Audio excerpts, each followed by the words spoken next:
very, very curious. We bring it to you live, and then we bring you live reaction as well. That's Good Afternoon Britain, weekdays from midday. Only on GB News, the People's Channel, Britain's news channel. I'm Christopher Hope. From pop stars to politicians, I'll interview anybody in a pub who's got a political opinion. Join me every Friday on Spotify, Apple Podcasts, YouTube or gbnews.com, or wherever you get your podcasts. This is GB News, the People's Channel. Join me, Nana Akweer, for an informative, interactive news programme with a difference. It's fun. No, he didn't say that, though. I'm so surprised. I think there's an element of truth to that. Join me from 3 p.m. every weekend, only on GB News, Britain's news channel. Headliners on GB News 11 p.m. every night. It's got 3 top comedians going through the next day's newspapers so you don't have to read them, which is great. That's a good point. He's lying. I mean, maybe he's not lying. That's Headliners every night from 11 p.m. and 5 a.m. as well on GB News, Britain's news channel. Exciting news. Every Friday, my Patrick Christie's Tonight Show is going to have a twist to it. We're welcoming some special guests. You. That's right, on Fridays I'm going to be doing my show in front of a live studio audience because this show is about you and what you have to say. It's going to be the same big debates, same big topics, same big opinions, but every Friday night at 9 p.m. you are invited to come on down to Patrick Christie's Tonight to be a part of the action. Only on GB News, the People's Channel, Britain's news channel.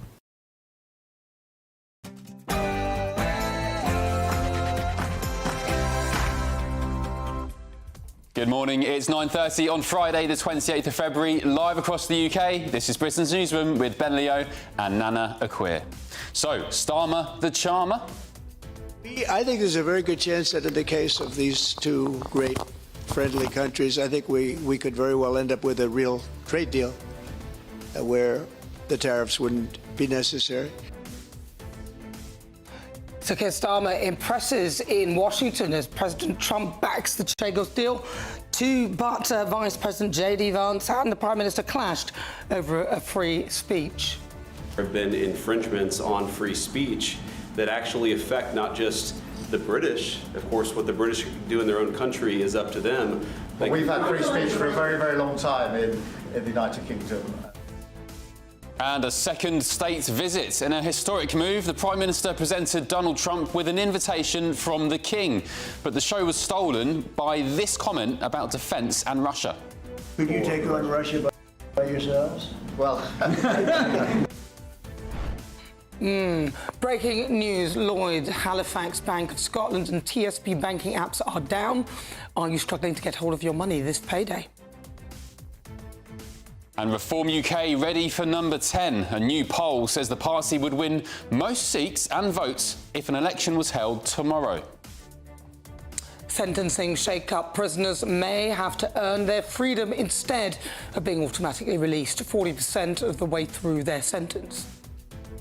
Serious flaws. The BBC has apologised for the mistakes they made in their Gaza documentary, narrated by the son of a senior Hamas leader. You couldn't make it up. Dr. Deal, the end of the 8 a.m. rush to see your GP, as patients will be able to book appointments online and request their family doctor. TV chef Heston Blumenthal will join us live to discuss his new ambassadorial role at the charity Bipolar UK. Loud chewing, bad breath, no manners. Enough about my co-presenter, but we're going to debate dating icks and if you should try to overcome them.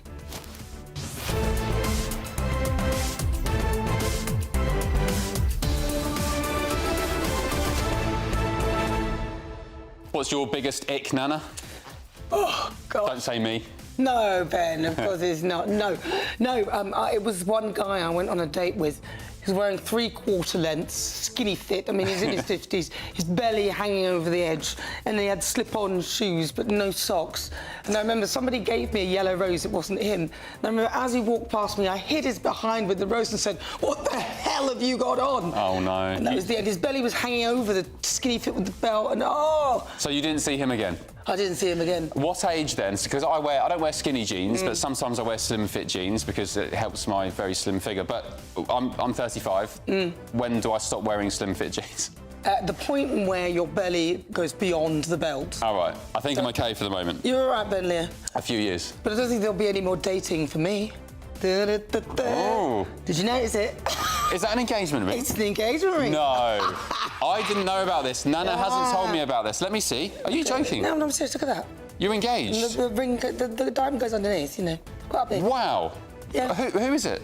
Well, I think I might put that on my Facebook in about half an hour. I'll tell you what, we'll go to the news, but I'm going to quiz you about this. Nana didn't pre-warn me about this. Nana Akweer is engaged, and she's just announced it live on GB News. Wow. You're not joking, are you? No, what do you think? Do you think this is costume jewellery? It better not be. I'm going to check. In the world of tabloid Fleet Street, we say this is bombshell, and I'm going to get more information in just a tick. Tatiana Sanchez has your news headlines. Hold on, we'll get back to this in just a tick.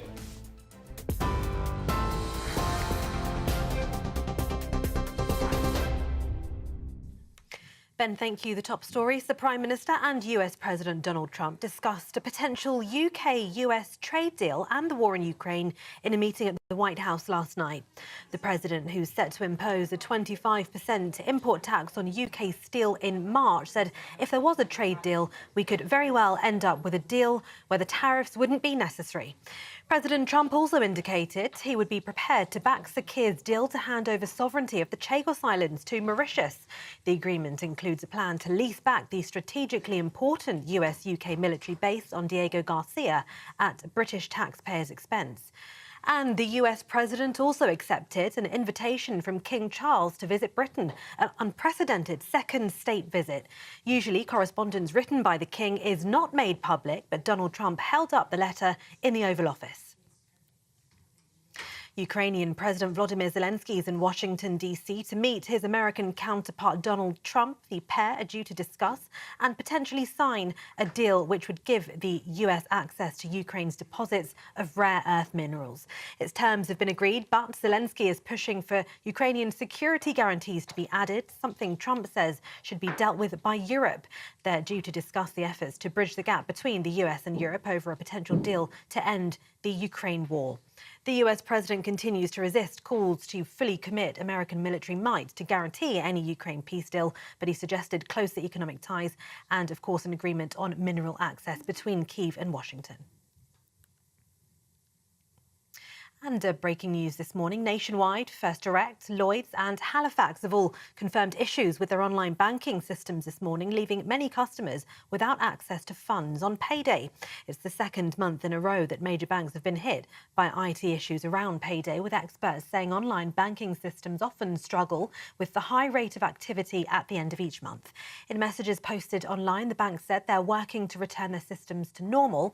Nationwide says direct debits and standing orders are working as normal, but payments are in a queue and will arrive soon, adding customers to not do anything. And those are the latest headlines for now. More from me in half an hour. For the very latest GB News direct to your smartphone, sign up to News Alerts by scanning the QR code or go to gbnews.com/alerts.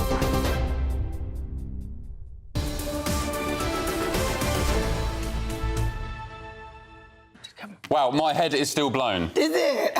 My head is still blown. You didn't pre-warn me about that. I wouldn't have expected you to. I thought you were joking. But if you've just tuned in, our lovely Nana Akweer is engaged. She's now taken. I know you've got lots of fans out there, but there we go. There's the sparkler. Got big hands. Tell us then, what happened? Where did you go? Who is it? Well, I can't tell you who it is, but I can say that what I'll do in about 5 minutes, I'm going to post a little video, and you can find out on my Facebook who it is. So did as you? A surprise. So when was it? At the weekend? I was taken to Venice. It was literally the best proposal ever, in a palace.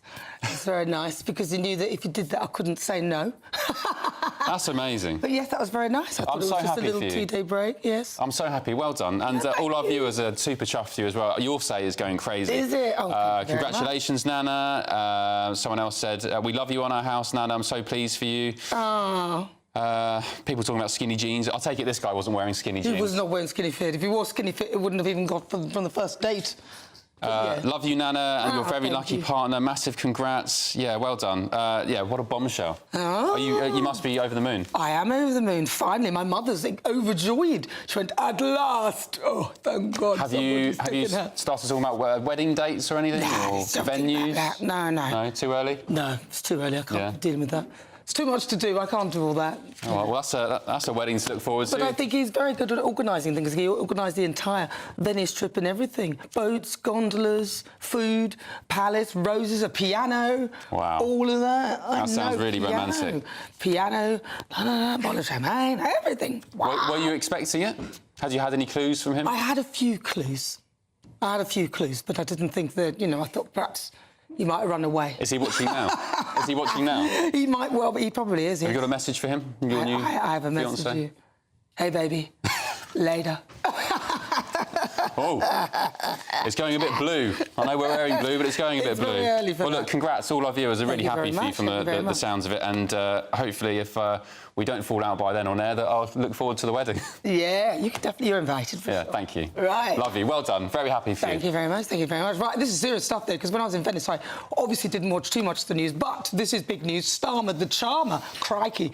The Prime Minister and President Donald Trump held extensive talks in Washington, D.C. Yes, their meeting covered everything from Ukraine, trade, free speech, and, of course, let's not forget the controversial Chagos Islands deal. Let's take a listen. Ladies and gentlemen, the President of the United States, accompanied by the Prime Minister of the United Kingdom. It's Sir Keir Starmer's most pivotal news conference to date, and by Trump's own words, their relationship is off to an outstanding start. The Prime Minister and I have gotten off to an outstanding start. The US and UK have a special relationship, very special. The Prime Minister's defining mission was to persuade Donald Trump to provide a security guarantee for Ukraine. We've discussed a plan today to reach a peace that is tough and fair. But the most imperative takeaway from the conference was about trade. I think there's a very good chance that in the case of these two great friendly countries, I think we could very well end up with a real trade deal where the tariffs wouldn't be necessary. Then there was a letter from the King. This is a letter from His Majesty the King. It's an invitation for a second state visit. There were, however, a few hitches. Mr. President, do you still think that Mr. Zelensky is a dictator? Did I say that? I can't believe I said that. Next question. Meanwhile, a clash over free speech erupted between Vice President J.D. Vance and Sir Keir Starmer. There have been infringements on free speech that actually affect not just the British. Of course, what the British do in their own country is up to them, but also affect American technology companies and, by extension, American citizens. So that is something that we'll talk about today at lunch. We've had free speech for a very, very long time in the United Kingdom. I think we're going to end up with a great trade deal with you, and it's an honor to be with you, and I want to thank everybody very much. Thank you very much. Right, well, should we get the thoughts of a US political commentator, Jennifer Ewing, who joins us in the studio? Jennifer, they seem to get on, but do you think Donald Trump knows that it's wise for him to get on? Because he's got nothing to lose, is he? Yeah, I mean, I think whoever had the genius idea to bring out the invitation for the state visit from King Charles, whether that was Prince William or King Charles himself, that was a fabulous way to start the meeting, and I think very, very good way to set the tone. I think President Trump was gracious to Prime Minister Keir Starmer. You know, he said he was a tough negotiator during lunch. He had earned his sort of money, whatever they were paying him.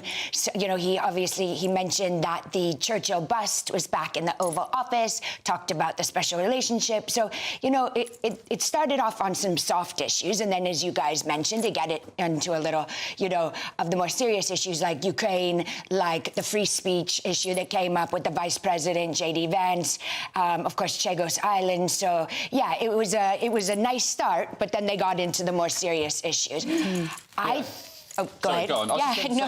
Your show. Just on a very minor point, it was interesting about the Churchill bust and Donald Trump telling the Prime Minister about that. When, you know, I wish one of the reporters there had said, well, yeah, but Prime Minister, you've been removing, or your government's been removing portraits of Churchill from Parliament. So it's kind of, you know.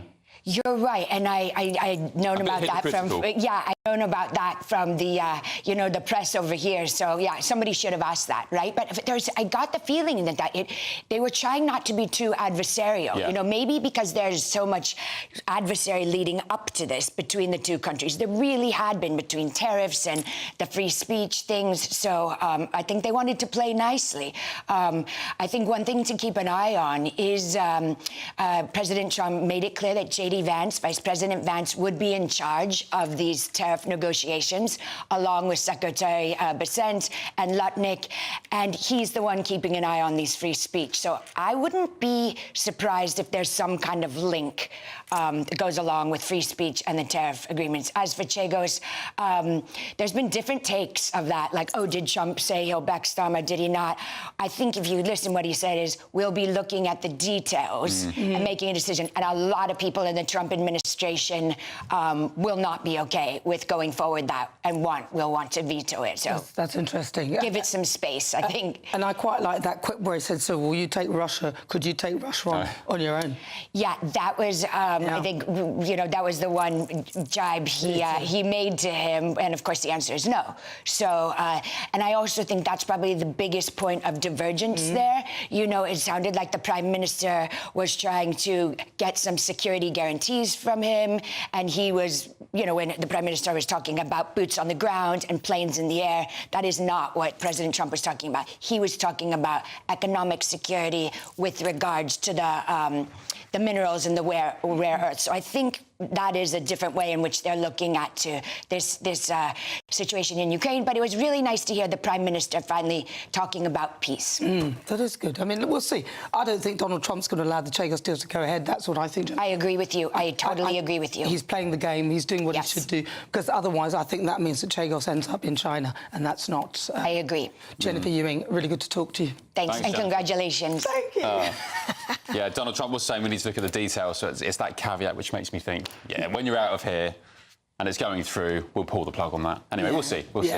Coming up next, TV chef Heston Blumenthal joins us live to discuss his new role at the Bipolar UK charity. But first, if you're in search of some winter sun, here is the forecast of some of the top European holiday destinations.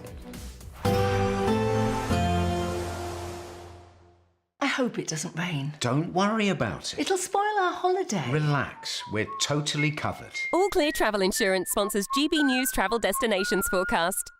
Unsettled across many parts of the Mediterranean, some heavy rain, also some thunderstorms, particularly affecting parts of Spain. Some heavy showers for Madeira and parts of Tenerife, and some heavy and prolonged spells of potentially thundery rain, particularly across southeastern parts of Spain. Some heavy showers affecting Nice and also Rome, parts of the Adriatic coastline, but largely settled across Greece.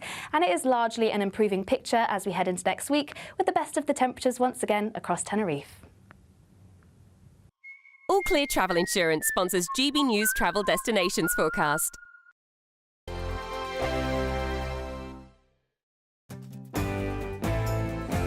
I'm Emily Carver. This is GB News, Britain's news channel.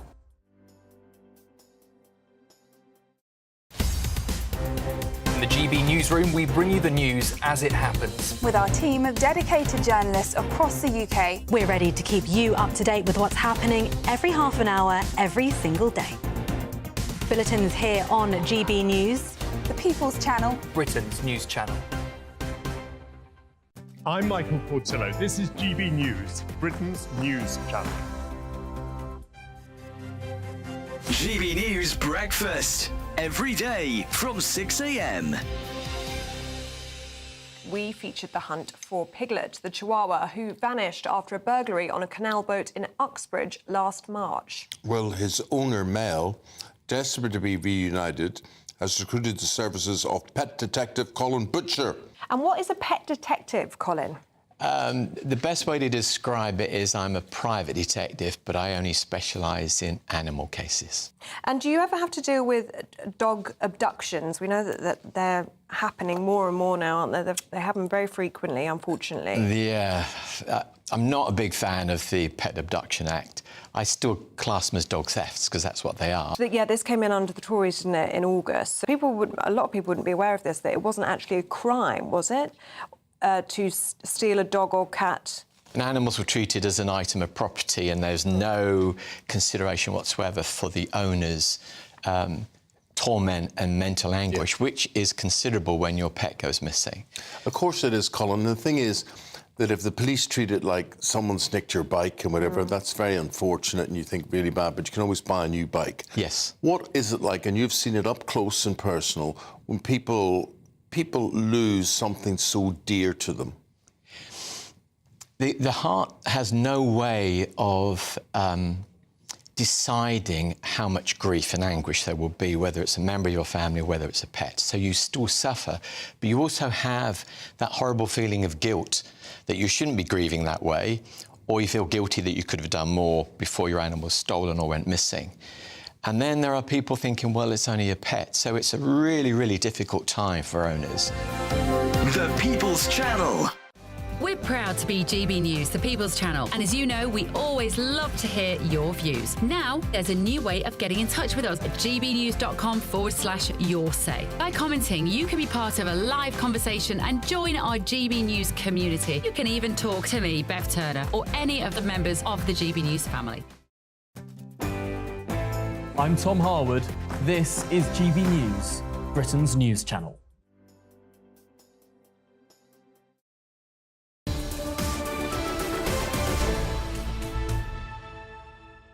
Welcome back, 9:49. Ben and Nana with you on Britain's Newsroom on GB News, and the big breaking news, if you've just tuned in, Nana Akua is engaged. Oh my God, somebody's taken me. Yes, she's engaged. And do you know what? If you stay tuned to Britain's Newsroom, we'll have an exclusive video where Nana will reveal to who. Even I don't know. I didn't even know you were going to announce this morning that you were engaged. I had no idea. I didn't know either. My head is completely gone. I'm so happy for you. But anyway, Nana's engaged. Everyone who loves her at home who thought they had a chance, no, you've missed your chance.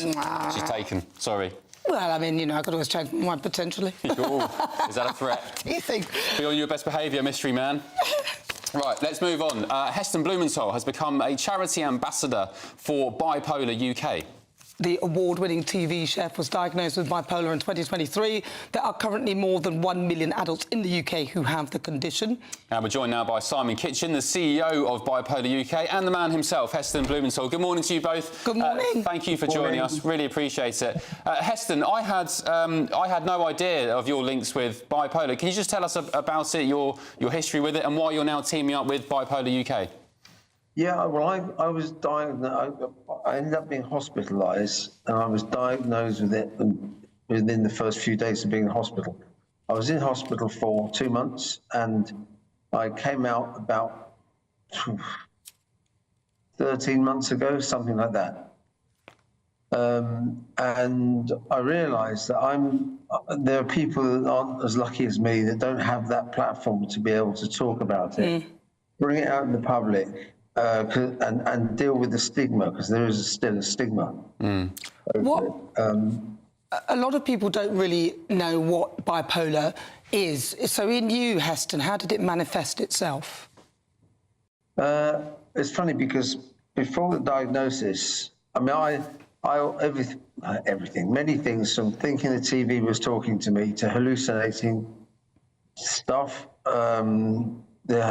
The downside is suicidal thoughts, which seemed normal at the time. The upside is the thing is grandiosity, somewhere between Superman and Jesus Christ. Wow. Save the world, love everybody, everything is fantastic. And then it comes crashing down. It's a bit like a toddler, you know, an overexcited child. And when a kid gets overexcited, and then something happens, and then they start crying. Wow. So massive highs, big lows. Yeah, but I thought everything was normal. It's only now that I've come out the other side, so to speak, that I look back and can see some of the character traits. I mean, my patience levels were almost non-existent before. I'm a lot more patient. I'm talking much slower. I was talking very quickly. And look back, and it's not just the effect on myself. This is a really important thing. It's the effect on the people around me that I had, that cared for me. So the loved ones. So there's 1.2 million people in Britain diagnosed with bipolar. I think there's a lot more that are not diagnosed, but they have a handful, each one of those have a handful of people around them, but they have to live with bipolar. And if with that awareness, if they're aware, then they can help. That will really help people with bipolar. I want to bring Simon in. Tell us a bit about Bipolar UK, and briefly, you've got about a minute. We just want to find out more about it and what people should be looking out for themselves and how perhaps they can get involved if they need to get in contact with your organisation. Thanks, Nana. So we raise money for research into bipolar and also support services for people living with the condition. And we're really privileged to have Heston on board because we want to raise awareness of the condition. So if people want to go to our website, might have experienced bipolar symptoms such as the depression, but also around the mania, which could be hypersexual behaviour, it could be overspending, it could be erratic behaviour in the workplace. We've got a page called Could It Be Bipolar, which people can go to find out if they might have bipolar, and to have the confidence to go to their GP and then to persevere, to be able to then get them to put them on to a psychiatrist to get a proper diagnosis. It takes 9.5 years to get a diagnosis in the UK, and often people are told that they can't get a diagnosis until they're suicidal, which is completely wrong. We would never do that for cancer, never do that for diabetes. If people had to be literally in danger of their life before we would diagnose people. So we're really honoured to have Heston involved because it means he can raise a profile of it, but also to combat some of the fear and stigma. Simon, can we get the website? Simon, what's the web address? Because we've got about 5 seconds and we have to go for a break. bipolaruk.org. So go to it if you think you might have bipolar, and then type in Could It Be Bipolar, and you'll find us. Simon, thank you very much. And Heston, I've been a massive fan for years, and as you said, it's great that you're doing this with your platform. I'm glad you got a grip of it now as well, and long may it continue and you help others. Thank you both for joining us this morning. Yeah, thank you. More to come, but first let's get a quick look at the weather.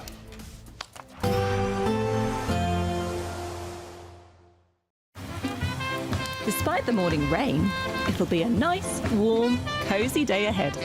Boxed heat pumps, sponsors of weather on GB News. Hello, good morning. Welcome to your GB News weather update from the Met Office.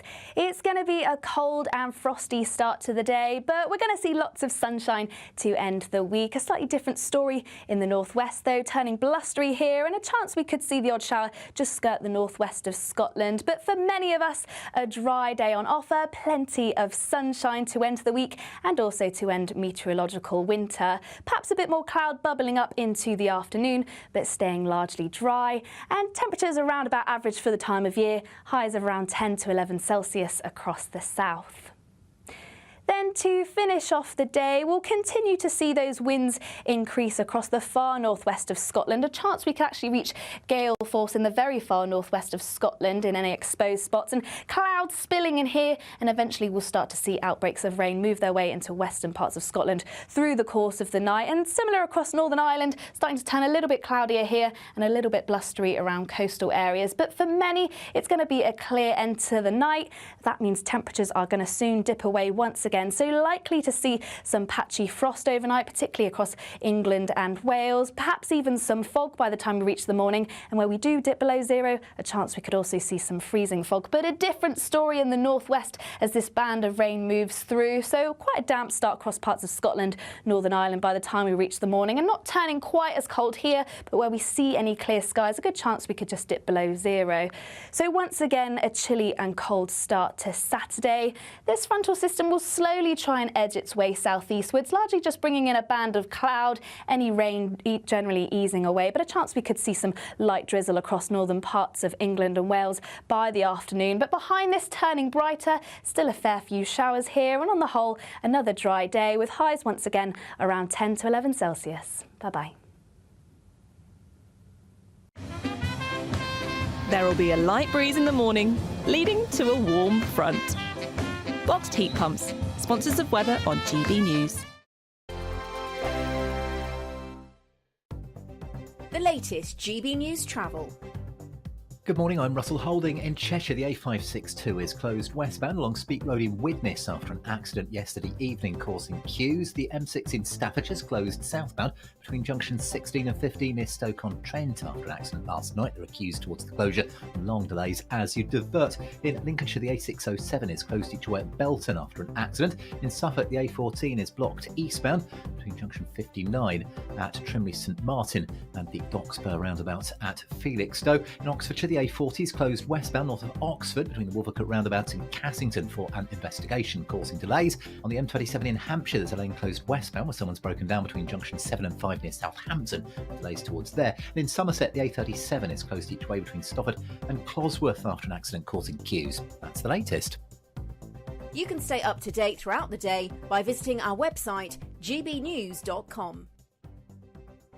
Don't miss your chance to be one of 2 big winners in our latest Great British giveaway, as we have 2 prize bundles that have to be won. There's 2 lots of a totally tax-free £10,000 in cash. You'll also receive a brand new iPhone 16, along with £500 in shopping vouchers to spend at your favourite store. Hurry, lines close on the 7th of March. For another chance to win, text cash to 63232. One entry costs £2 plus 1 standard network rate message, or text bonus to 63232. 5 entries cost £5 plus 1 standard network rate message. Go to gbnews.com/win. Entries start from just £2. Call 0903 681 3232. Calls cost £2 plus your network access charge, or post your name and number to GB11 PO Box 8690 Derby DE1 9TT. UK only. Entrants must be 18 or over. Lines close at 6 p.m. on the 7th of March. Please check the closing time if listening or watching on demand. Join me, Camilla Tominey, for a frank and honest discussion with those in power that cuts through the spin and gets to the heart of the issues shaping our nation. You haven't confirmed that you want to stand as leader, but you haven't ruled it out either. This report basically says that he's not fit to stand trial. Is he indecisive? Incompetent? I deliver the dose of reality Westminster needs. That's the Camilla Tominey Show at 9:30 every Sunday on GB News. The People's Channel, Britain's news channel. It's Patrick Christie's Tonight, and here we do things differently. It's explaining the absolute madness of this, doesn't it? It's explosive. I mean, this is very good. It's lively. 850. Your government sat there, Sean, and it did nothing. It's controversial. And the Middle East has been in turmoil since before I was born. It's everything you need to kickstart your evening. Everyone's had their Weetabix tonight. I love to see it. That's Patrick Christie's Tonight, weeknights from 9 p.m.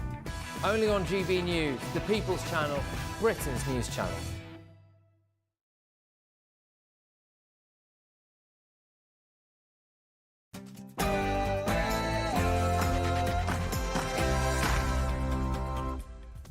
Good afternoon. It is 10 o'clock. It's Friday, the 28th of February. We are live across the United Kingdom. This is Britain's Newsroom with Ben Leo and me, Nana Acquia. Now, on the Starm offensive. I think there's a very good chance that in the case of these 2 great friendly countries, I think we could very well end up with a real trade deal where the tariffs wouldn't be necessary. Sir Keir Starmer impresses in Washington as President Donald Trump backs the Chagos Islands deal too. But Vice President JD Vance and the Prime Minister did clash over free speech. There have been infringements on free speech that actually affect not just the British. Of course, what the British do in their own country is up to them. But we've had free speech for a very, very long time in the United Kingdom. Second state visit in a historic move. The Prime Minister presents Donald Trump with an invitation from the King, but the show was stolen by this comment about defence and Russia. Could you take on Russia by yourselves? Well... Breaking news this morning, Lloyds, Halifax, Bank of Scotland and TSB banking apps are down. Are you struggling to get hold of your money this payday? gbnews.com/your say. Reform UK ready for number 10. A new poll says that the party would win the most seats and votes if an election was held tomorrow. Sentencing shake-up. Prisoners may have to earn their freedom instead of being automatically released 40% of the way through their sentence. Doctors deal. The end of the 8 a.m. rush, at least over the phone. That is to see your GP, as patients will be able to book appointments online to request their family doctor. Serious flaws. The BBC has apologised for the mistakes they made in their Gaza documentary, narrated, get this, by the son of a senior Hamas leader. Loud chewing, bad breath, dirty nails. Enough about my co-presenter. But we're going to be debating dating icks and if you should try and overcome them.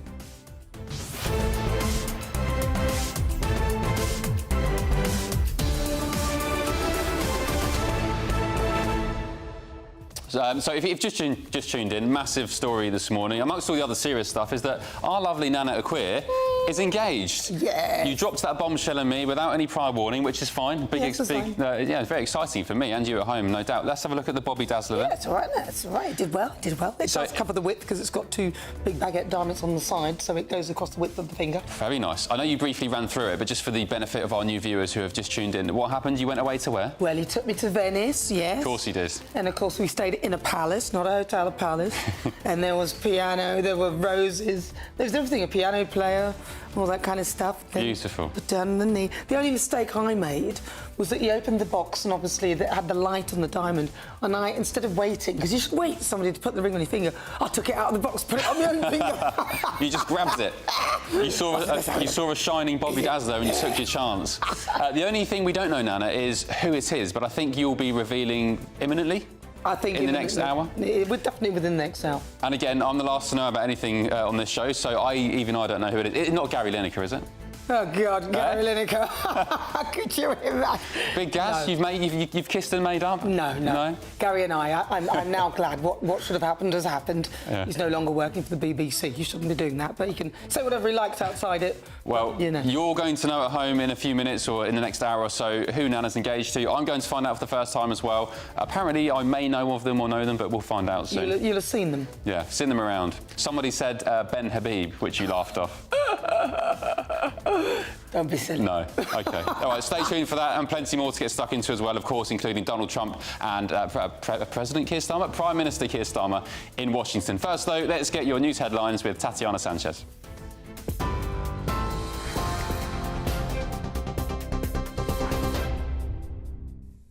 Good morning. The top stories from the GB Newsroom. The Prime Minister and US President Donald Trump discussed a potential UK-US trade deal and the war in Ukraine in a meeting at the White House last night.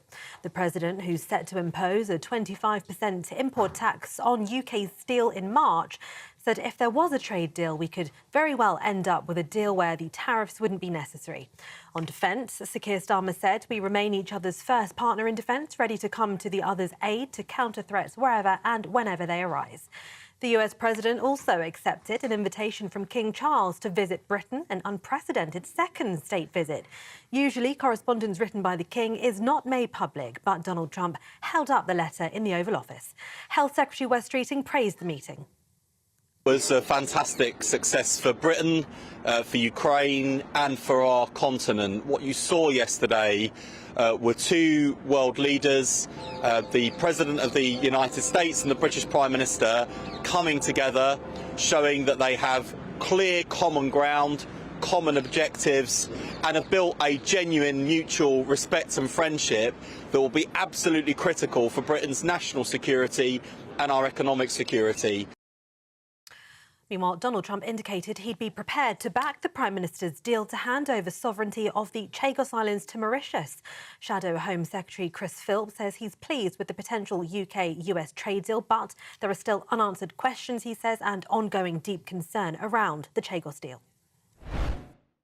There are lots of unanswered questions, particularly over how a deal with Ukraine might work, and in particular, how we're going to make sure that Ukraine's security and future is guaranteed, because we know Russia is an aggressive state which has a history of invading other people's territory, and we need to make sure Ukraine is properly protected. That is a big question mark. I'm also very concerned about the Chagos Islands, as you can imagine. Keir Starmer appears to be intent on continuing with his mad plan. Ukrainian President Volodymyr Zelensky is in Washington, D.C. to meet his American counterpart today. The pair are due to discuss and sign a deal which would give the US access to Ukraine's deposits of rare earth minerals. Its terms have been agreed, but Zelensky is pushing for Ukrainian security guarantees to be added, something Trump says should be dealt with by Europe. They're due to discuss the efforts to bridge the gap between the US and Europe over a potential deal to end the war in Ukraine. The US president continues to resist calls to fully commit American military might to guarantee any Ukraine peace deal, but he's suggested closer economic ties and, of course, that agreement on mineral access between Kyiv and Washington. In other news, thousands of banking app users in the UK have reported issues affecting their ability to use them on payday. Platform outage monitor Down Detector saw reports of technical issues affecting the Lloyds Bank app rise to more than 4,000 this morning. Users also reported the Halifax, TSB, Bank of Scotland, all not working as well. It's the second month in a row that major banks have been hit by IT issues around payday, with experts saying online banking systems often struggle with the high rate of activity at the end of each month. In messages posted online, the bank said they're working to return their systems back to normal. A new poll has revealed that Reform UK is predicted to win both the majority of votes and seats if there was an election tomorrow.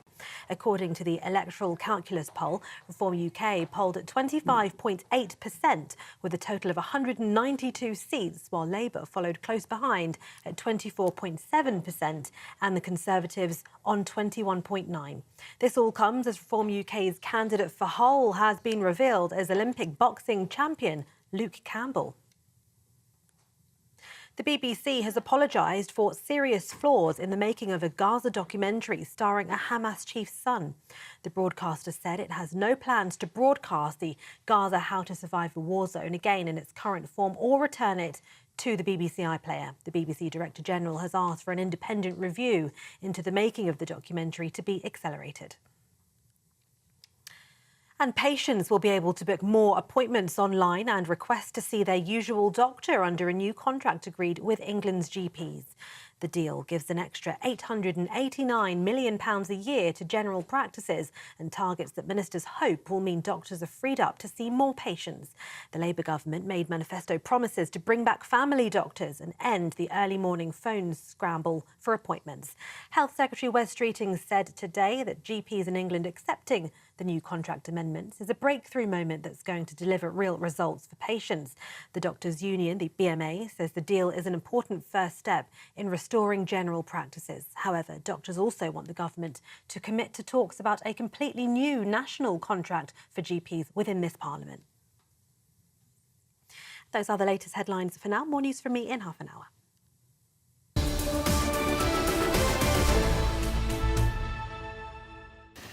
Morning to you. Just coming up to 10 minutes past 10. This is Britain's Newsroom with Ben and Nana, only on GB News. Thank you for your emails this morning, not least about President Donald Trump and the Prime Minister Keir Starmer in Washington. John, you've said, so Starmer is still saying one thing and meaning another. When he was with Donald Trump and JD Vance, he mentioned that free speech is special and we've had it for a long time in the UK, and yet he's still suppressing it in this country. John, I don't know if you noticed, but one thing I took from that, when JD Vance brought up free speech with the Prime Minister, and Keir Starmer sat up and said, no, we've had free speech for a long time in the UK and will continue to do so. He made this key point as well. He said, Keir Starmer, we will make sure we don't encroach on the US when it comes to free speech. For me, that was a indication, if not a declaration, that he was saying there was a significant difference in the levels of free speech in the UK to the US. He was saying, he was acknowledging, as far as I could tell from that there was a difference. So, yeah, interesting. The Prime Minister, of course, would probably disagree with that, but that's what I took from it. And Lindsay, you said the Russia comments from Donald Trump was good. That's when the President turned to the Prime Minister and said, could you tackle Russia by yourselves in the UK?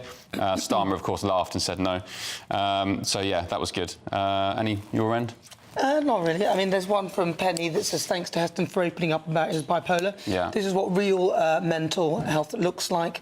All you snowflakes, wishing him and his family the very best. And, yeah, it was a shame. And people are saying they would have liked to have heard more from him about that. And maybe I'll try and get a bigger interview with him on my show on a Saturday and see if we can get him on to talk fully about that and invite him to the studio. Yeah, he's a great guy, Heston. I've been a big fan for many years now. And Alan, just on supermarkets, that breaking news that all the banking apps are down. I think Lloyds, TSB, Halifax potentially as well. You've said supermarkets, banks and more. Outages are becoming a regular thing and they want us to be a cashless state. Always keep cash handy just in case. That's if the state hasn't stolen it. Yeah, cash, unfortunately, does seem to be dying out, but I'm always a big advocate. Although I am a bit of a hypocrite. I always say, you know, carry cash, but how many times have I found myself in the back of a cab saying, oh, sorry, do take card, I haven't got cash on me. I need to make more of an effort on that front, I think. You think? Yeah, I think cash is important and we need to keep it, especially because it then means, and there's nothing wrong with people and the government knowing what you're spending your money on, but it means that there is literally a track and trail of you even by bad actors who can follow and see what you're doing. And I just have a bit of an issue with that. Cash should always be able to be used. It's just it's the last bastion for me of privacy. You know, if you want to give your grandchild £20 in there for Christmas or whatever, or if you want to pay your tradesman in cash, when cash is gone, you won't be able to do that, and your anonymity, your privacy, just has gone out the window. So yeah, I'll try and heed my own advice and keep cash alive and well. Right, let's move on. The Convention of the North is underway in Preston, with key political and business figures gathering in Preston to unlock the region's full potential. Deputy Prime Minister Angela Rayner will address the conference too. We'll keep you across it all day on GB News. And there are some live pictures there of the conference in Preston now. So as soon as the Deputy PM is on stage, we'll go back live there. Right, so Keir Starmer, the charmer, let's bring you up to date with his day in Washington. It started with a solid handshake between him and the US President Donald Trump.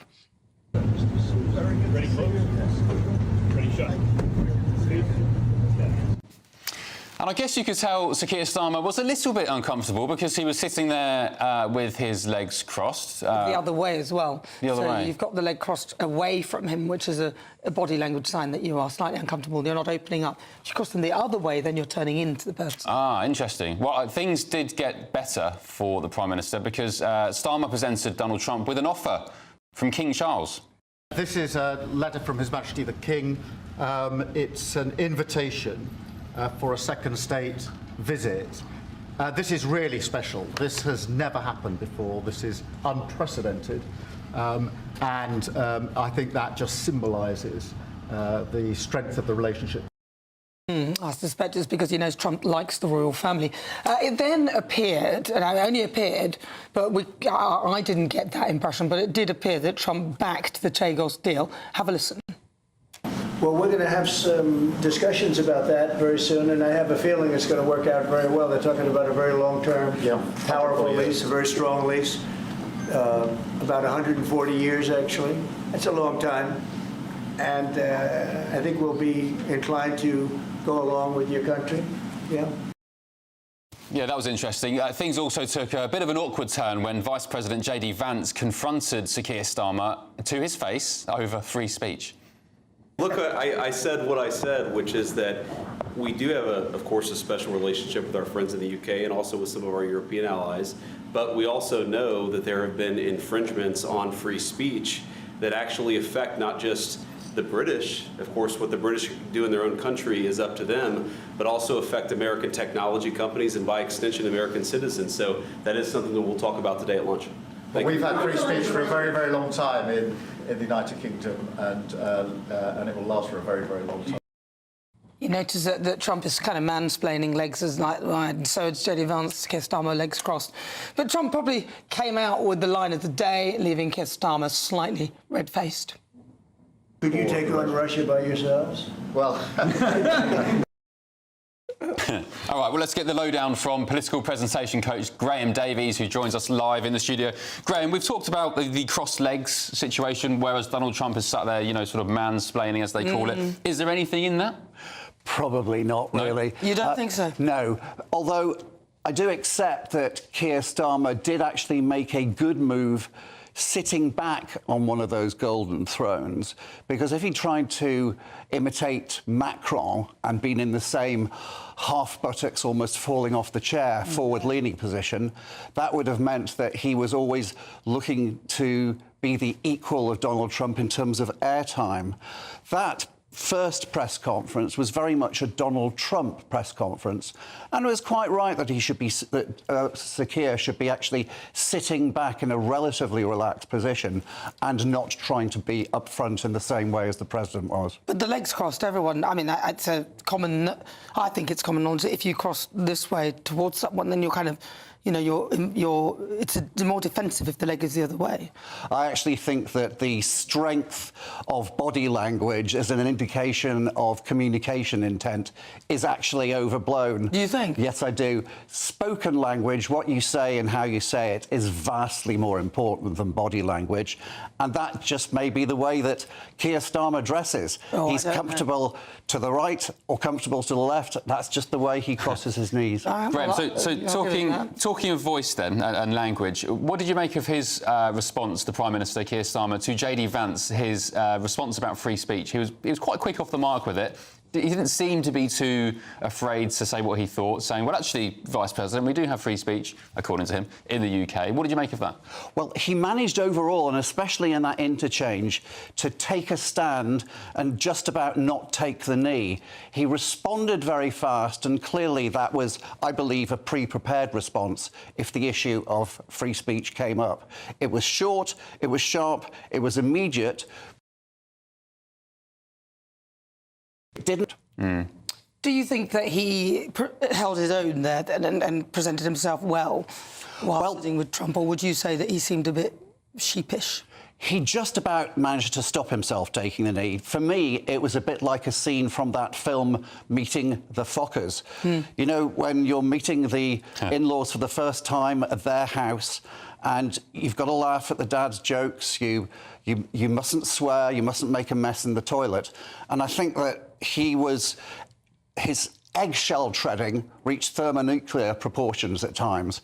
So he was very careful, but didn't manage to get too submissive, But that can be applied to President Donald Trump as well, though, because his responses were all very gracious, very non-frictional, even when it came to the Chagos Islands deal, which his Secretary of State, Marco Rubio, has been very publicly critical of in the past, and so indeed have other cabinet members. But Donald Trump was saying, we'll look at the detail. Sounds good. I think we may go with it. We need to have another look. But, yeah, it sounds OK. He could have said, absolutely no way, this doesn't do our national security interests any favours. He's the negotiator there, isn't he? Well, yes, he's the negotiator. But remember, both of these people are politicians, hardcore politicians, and not experienced diplomats. They clearly had both been advised by a diplomatic group on either side to make sure they didn't go too deep in their statements. But really, we only got a vague indication of Donald Trump's thinking on various topics. He didn't actually go into the detail that would commit him to a certain course of action, which is entirely sensible because both that press conference and the one after their initial talks, really, it's at the start of what will probably be a very long negotiation process. And for them to say anything more specific than they did would have been a huge error. Yeah, I suspect he's right to say he's got to look into the detail and that he was saying positive words. But do you think that sounds like he is being positive about the deal, actually, or do you think it's actually just simply a negotiation tactic? It's 51 to 49, I would suggest, that he is positive. But remember, he can change his mind in a second, and often has done. I mean, exactly. Yesterday, when it was put to him about him having called President Zelensky a dictator, he pretended not to have remembered saying it. And so either that's Alzheimer's kicking in, or he's lying, or it's one of Trump's ploys, maybe a combination of the three. Interesting. And just finally, any tips for the Prime Minister based off what you've seen from this meeting? What, if you were sat down with him, if you were his voice coach, and you were travelling during COVID lockdowns to see the Prime Minister, what would you say to him? Well, I'm very definitely not a voice coach, but I would say this. The ploy, probably the biggest pre-trailed love bomb in history, of taking the letter out of the pocket and handing it to Donald, actually worked very well indeed. There was a marvellous moment, though, maybe about 20 seconds long, when in fact Donald didn't seem to be able to read any of it, because I suspect he didn't have his reading glasses with him. And he handed it back to Keir Starmer. Perhaps you'd like to explain it. So in fact, he handed the ball back to Keir Starmer, and Keir Starmer handled that part magnificently. Great. Really? All right. Graham Davies. Really? No, I just don't see it somehow. I mean, I hear you, but I don't see it. I think he looked weak.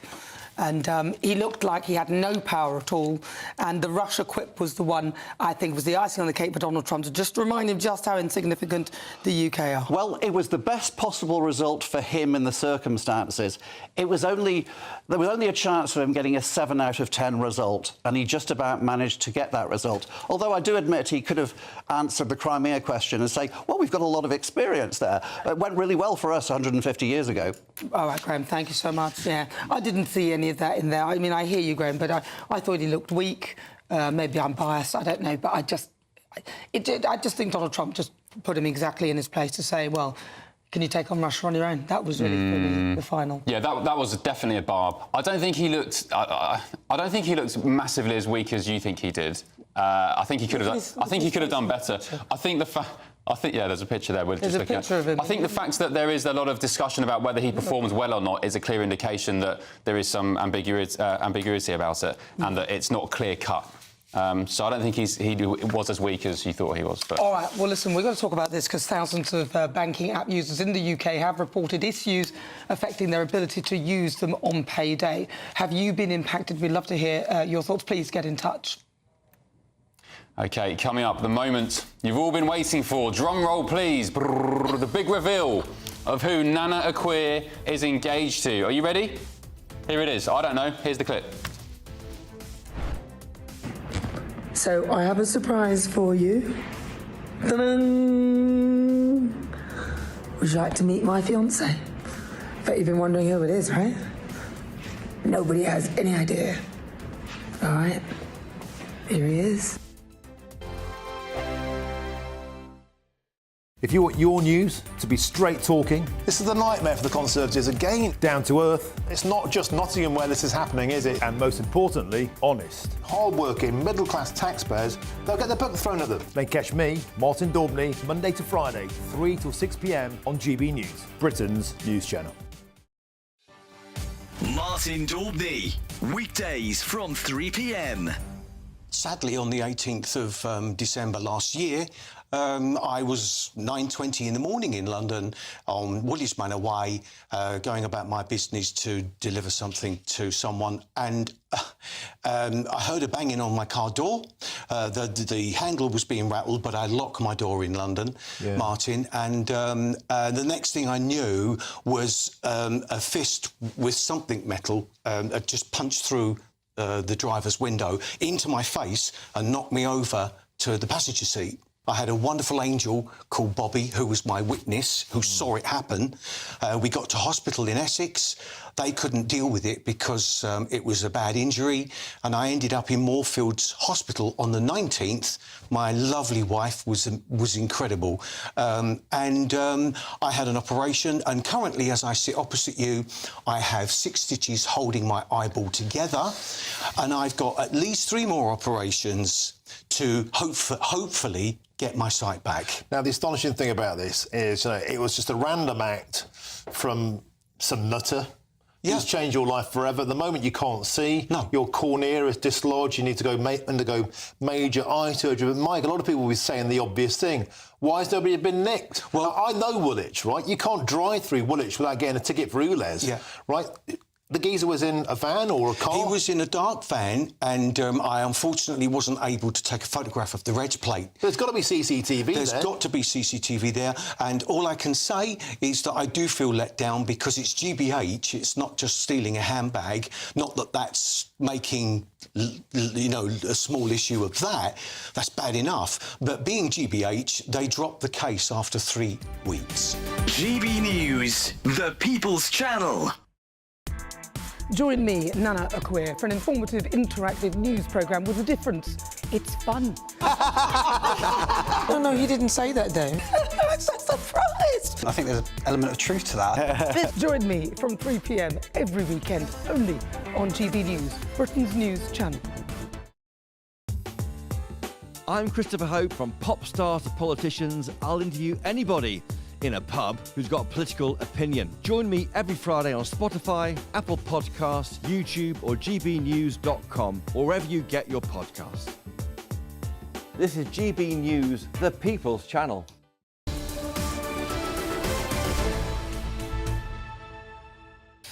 Good morning. It's just coming up to 27 minutes after 10 o'clock. This is GB News. We are Britain's Newsroom with me, Nana Akua, and Ben Leo. And we're also joined in the studio by Emma Trimble and Andy Williams to go through the day's top stories. Good morning, you two. Morning. Shall we start with, Emma, the French are lifting the ban on seizing migrant boats in the Channel. So apparently the French government are set to lift the ban on stopping these dinghies crossing to the UK. That's in an effort to reduce Channel crossings. How's that? Yeah, it's insane, really, that you know, this wasn't already legal for them to do this before, because basically what's happening now, because the French law is that if the dinghy is already in the water, they can't do anything. They have to stop the dinghy when it's still on the shore. So what they've done in coordination with our government is to block up the rivers so that there's a sort of dam there to stop people from getting into the sea. But now what they're doing is just setting up these sort of channel ferry system where they actually put the dinghy in the water and then the migrants go out and get in it. So what they're talking about doing now is changing the law so that the French police can actually tackle the boats once they're already in the water, intercept them, which they should have been doing all along. Oh, yeah. It's so obvious. If they can only catch them once they're on the when they're still on the shore, their chances of catching them are going to be so, you know, much reduced than if they're able to actually wait until they can see them in the water and then go out in their own boats and stop them, intercept them. So why now, Andy? What's changed? Well, I think one thing that's changed is that the Labour government's actually making progress on the relationship that they've built with France. Sorry, just to interject there. So you agree that the French were being deliberately spiteful to the Conservatives? No, I don't despite think the money we've been paying them? Is that an admission of that? I don't know if they were being spiteful, but I think that What were clearly... they being, do you think? I don't know. You know, obstinate, I'm not sure. But they clearly, you know, as Emma says, I think this is a small change. It means that in shallow water you can tackle migrants out of boats, which I think, you know, seems fine. That's not a safety issue.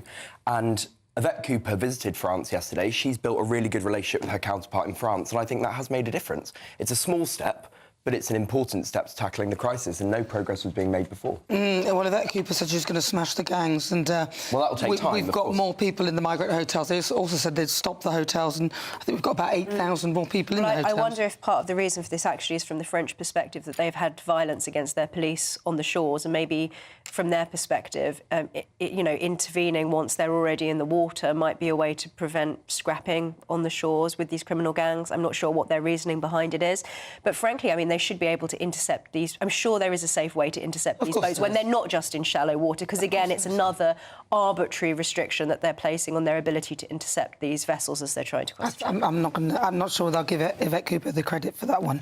All right, Andy Williams, left-wing theatre managers who invited 200 migrants to a free show will abandon the building and face bankruptcy as refugees still refuse to leave after 3 months. Yes, this is a story about... They've squatted. Hang on a minute, can we just clarify? Well, they get squatters' rights as well, you know that. So they were invited into this theatre. Yeah, is this right? it was a sort of refugee conference, yeah. They can't get rid of them. Sorry? You couldn't write it. Can't get them out, so they won't leave. And there's now 446 people living in this theatre illegally. And you know we have squatters' rights, so they now have squatters' rights, which are effectively bigger rights than tenants. And the theatre managers, just outside Paris, I think, or in Paris, and the theatre managers have now they don't know what to do, so they've just abandoned the theatre, and left them in there. Yeah, yeah. So apparently it's also the reason why that they've had to abandon it is because of the rise in sex-related violence. They've been seen dealing drugs. They've caused an enormous financial damage to a neighbouring bistro next door. You do have to laugh at the naivety of it, because it's very often it's those who are sort of softy on these issues that when they sort of come up against reality, you end up with a comical situation like this, where actually they've had to cancel contracts with people who are going to be performing there, musicians and so on.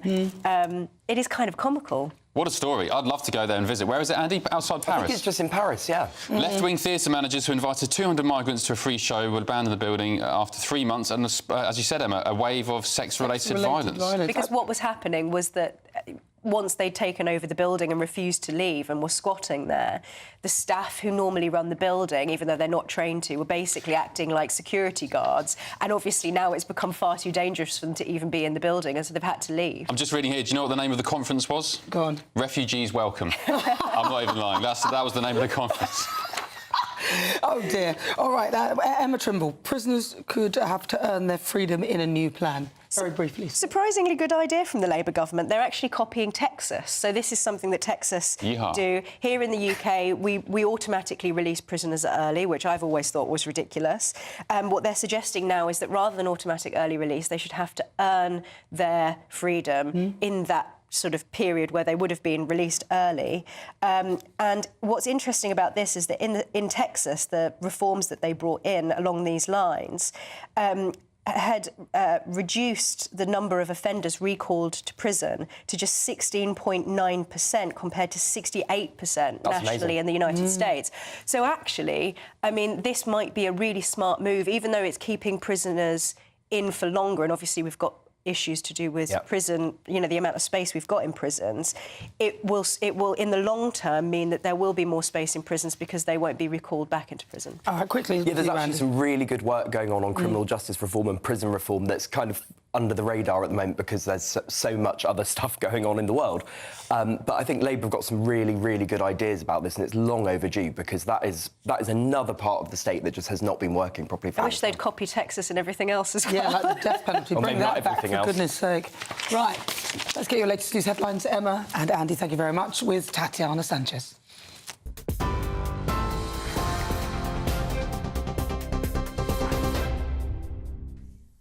Nana, thank you. The top stories. The Prime Minister and US President Donald Trump discussed a potential UK-US trade deal and the war in Ukraine in a meeting at the White House last night. The President, who's set to impose a 25% import tax on UK steel in March, said if there was a trade deal, we could very well end up with a deal where the tariffs wouldn't be necessary. President Trump also indicated he would be prepared to back Sakir's deal to hand over sovereignty of the Chagos Islands to Mauritius. The agreement includes a plan to lease back the strategically important US-UK military base on Diego Garcia. And the US President also accepted an invitation from King Charles to visit Britain, an unprecedented second state visit. Usually, correspondence written by the King is not made public, but Donald Trump held up the letter in the Oval Office. Ukrainian President Volodymyr Zelensky is in Washington to meet his American counterpart Donald Trump. The pair are due to discuss and sign a deal which would give the US access to Ukraine's deposits of rare earth minerals. Its terms have been agreed, but Zelensky is pushing for Ukrainian security guarantees to be added, something Trump says should be dealt with by Europe. They're due to discuss the efforts to bridge the gap between the US and Europe over a potential deal to end the Ukraine war. The US president continues to resist calls to fully commit American military might to guarantee any Ukraine peace deal, but he suggested closer economic ties and an agreement on mineral access between Kyiv and Washington. And thousands of banking app users in the UK have reported issues affecting their ability to use them on payday. Platform outage monitor Down Detector saw reports of technical issues affecting the Lloyds Bank app rise to more than 4,000 this morning. Users also reported the Halifax TSB Bank of Scotland banking apps were also not working. It's the second month in a row that major banks have been hit by IT issues around payday, with experts saying online banking systems often struggle with the high rate of activity at the end of each month. In messages posted online, the bank said they're working to restore their systems to normal. Those are the latest headlines for now. More news at 11. For the very latest GB News direct to your smartphone, sign up to News Alerts by scanning the QR code or go to gbnews.com/alerts.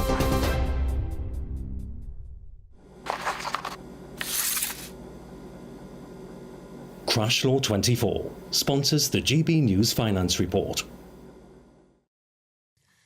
And here's a quick snapshot of today's markets. The pound will buy you $1.2595 and €1.2116. The price of gold is £2,273.69 per ounce, and the FTSE 100 is at 8,767 points. Crash Law 24 sponsors the GB News Finance Report.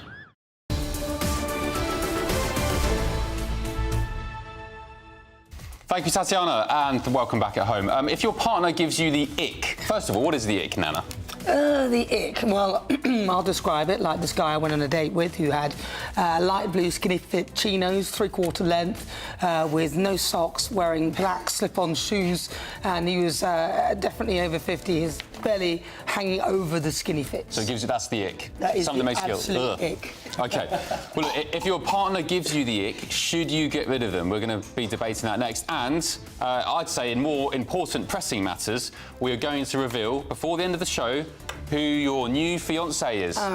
Because if you've just tuned in at home, this show has been absolutely shocked to the core by the breaking news that our lovely Nana Akweer is engaged. You went to Venice, did you? He took me to Venice, yes. There was everything. We went to stay in the palace. Show it off then, show it off. It was literally the best proposal ever. The best press level. I might just write about it, perhaps on gbnews.com and give you iceberg the details. Yeah. We don't know who the lucky man is. I don't know, but we will reveal all with a special video before the show's out, so stay tuned. This is Britain's Newsroom on GB News. The latest GB News travel. Good morning, I'm Russell Holding. In Cheshire, the A562 is closed westbound along Speke Road in Widnes after an accident yesterday evening, causing queues back over the Mersey Gateway Bridge. The M6 in Staffordshire is closed southbound between junctions 16 and 15 near Stoke-on-Trent after an accident last night, with long delays towards there. And as you divert in Lincolnshire, the A607 is partly blocked by an accident at Belton. In Oxfordshire, the A40 is closed westbound north of Oxford between the Wolvercote roundabout and Cassington for an investigation. The M27 in Hampshire, there's a lane closed westbound where someone's broken down between junctions 7 and 5 near Southampton, causing delays. And there are a couple of problems in Somerset with the A303 closed westbound at Buckland St Mary after an accident, with queues heading away from Ilminster towards Honiton. And the A37 is closed in both directions south of Yeovil after an accident causing queues. That's the latest. You can stay up to date throughout the day by visiting our website, gbnews.com. Join me, Camilla Tominey, for a frank and honest discussion with those in power that cuts through the spin and gets to the heart of the issues shaping our nation. You haven't confirmed that you want to stand as leader, but you haven't ruled it out either. This report basically says that he's not fit to stand trial. Is he indecisive? Incompetent? I deliver the dose of reality Westminster needs. That's the Camilla Tominey Show at 9:30 every Sunday on GB News, the People's Channel, Britain's news channel.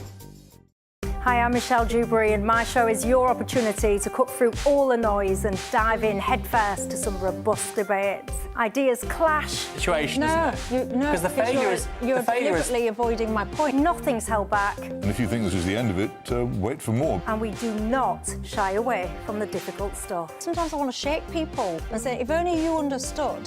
So join me on Jubes & Co. weeknights at 6 p.m, only on GB News, Britain's news channel. Mornings don't have to be tiresome, especially if you have the right company.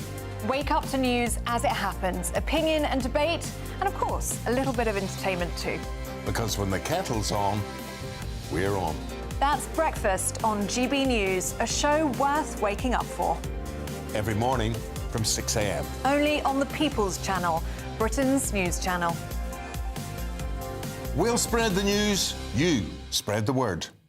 Good Afternoon Britain isn't just about us. The wonderful thing about this programme is it's about everyone watching. It's an interactive programme. Well, there absolutely is something to see here, and we're going to be talking about it more. Whether it's breaking royal news, Will, please bring us up to date, or indeed a particularly punchy speech in the House of Commons. Very, very curious. We bring it to you live, and then we bring you live reaction as well. That's Good Afternoon Britain, weekdays from midday. Only on GB News, the People's Channel, Britain's news channel.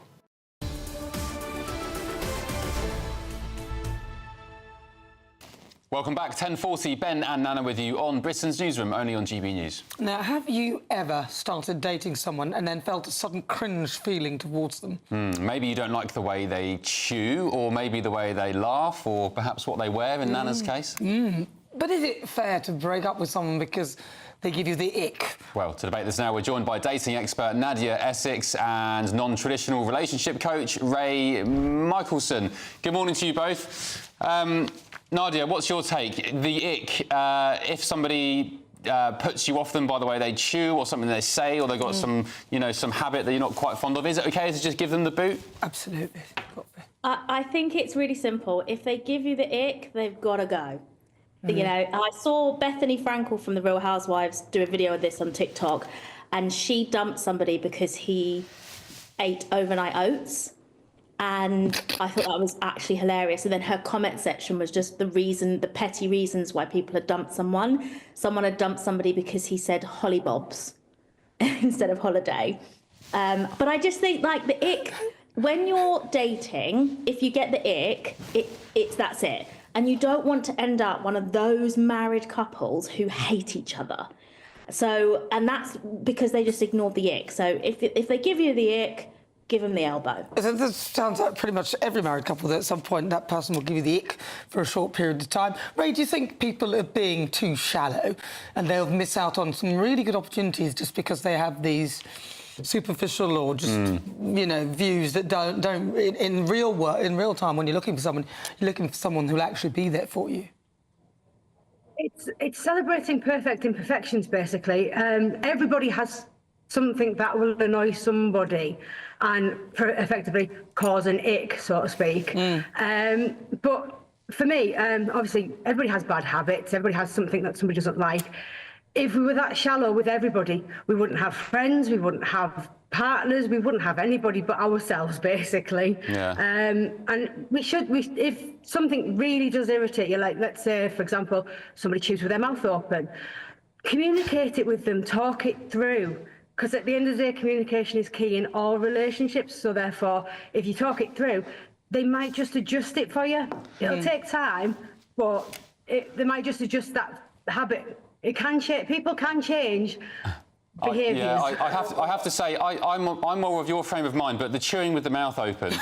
I say to my son, "Are you a cow? Are you sitting there eating like a cow chewing grass?" Like that is my ick, actually. That is quite bad as well, because I must say that my partner was chewing with his mouth open, and I just went, "Stop!" Oh, so your fiancé does that? He was talking with whilst he was eating, and I went, "If you get," I said, "Stop now." Well, that's interesting. So that's your ick, but you're still engaged. No, that's not my ick. No? I found it actually quite funny. Because he was trying to get a really serious podcast to get talking, and the food was coming out, and I just went, "Stop! Stop!" I just think you're flogging a dead horse if it gets to the stage where you get an ick. Like, that's the difference. It's like something that irritates you or irks you a little bit that you can say stop to, then fair enough. But if something gives you... The ick comes from, like, it's a gut reaction. Like, someone gives you the ick. It's not just like, oh, I don't like what they do. It's the ick. But it's dead. But I'm going to pose the same question to you, though, Nadia. Do you think, though, people have become too fussy? Like you mentioned the first guy, Hollybobs, because he said Hollybobs, she couldn't take it, and that's why she got rid of him. One, just stewing overnight oats. Surely. Yeah, but I also think that it depends. I think, you know, I'm a believer in, like, what is for you shall never pass you. So if you continue to live your life and you're happy in your life, then who is for you will come into your life. Nadia, you're seeking a life of perfection. You get these women and men. The women, traditionally, these memes online, they say, "I'm not going to date a guy who's less than 6 foot, doesn't earn 150 grand and has a six-pack." And the women say the same thing, you know, I want this. The men say the same thing. Good for them. Like, why the birth rate's should they collapsing. lower their standards? But if that's their standards, why should they lower their standards to fit in with what you, not saying you personally, but with what society thinks is the right thing to do?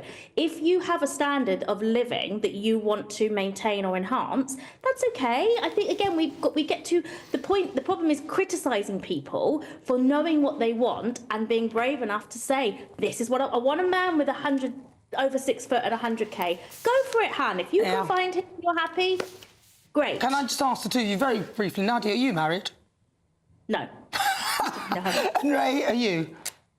I'm very happily married. There you go. I'm actually quite I think that answers it. Because my mother always says, "He who searches for a mule without a fault shall walk." That's what my mum always says. That's good. No, I did. You got it. Yeah, if you're looking for perfection, you won't find it. Yeah. Nadia, thank you both, Ray and Nadia. Ray, thank you so much. Really good to talk. Say that again. If you're looking for a mule... He who searches for a mule without a fault will walk. Shall walk. Great, love that. Gonna nick it.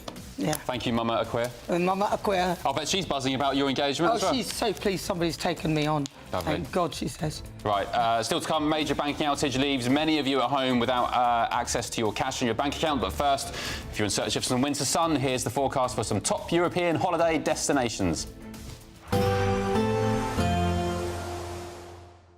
I forecast a perfect holiday in the sun.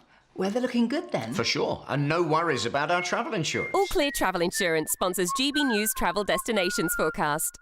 Unsettled across many parts of the Mediterranean, some heavy rain, also some thunderstorms, particularly affecting parts of Spain, some heavy showers for Madeira and parts of Tenerife, and some heavy and prolonged spells of potentially thundery rain, particularly across southeastern parts of Spain, some heavy showers affecting Nice and also Rome, parts of the Adriatic coastline, but largely settled across Greece, and it is largely an improving picture as we head into next week, with the best of the temperatures once again across Tenerife. All Clear Travel Insurance sponsors GB News Travel Destinations forecast. Hello, good morning. Welcome to your GB News weather update from the Met Office. It's going to be a cold and frosty start to the day, but we're going to see lots of sunshine to end the week. A slightly different story in the northwest, though, turning blustery here, and a chance we could see the odd shower just skirt the northwest of Scotland. But for many of us, a dry day on offer, plenty of sunshine to end the week and also to end meteorological winter. Perhaps a bit more cloud bubbling up into the afternoon, but staying largely dry. And temperatures around about average for the time of year, highs of around 10 to 11 Celsius across the south.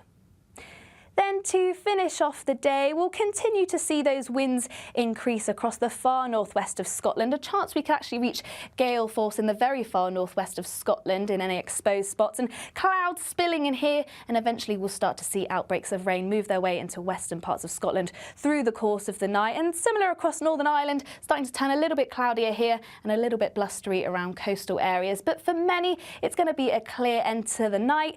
That means temperatures are going to soon dip away once again. So likely to see some patchy frost overnight, particularly across England and Wales, perhaps even some fog by the time we reach the morning. And where we do dip below zero, a chance we could also see some freezing fog. But a different story in the northwest as this band of rain moves through. So quite a damp start across parts of Scotland, Northern Ireland by the time we reach the morning, and not turning quite as cold here, but where we see any clear skies, a good chance we could just dip below zero.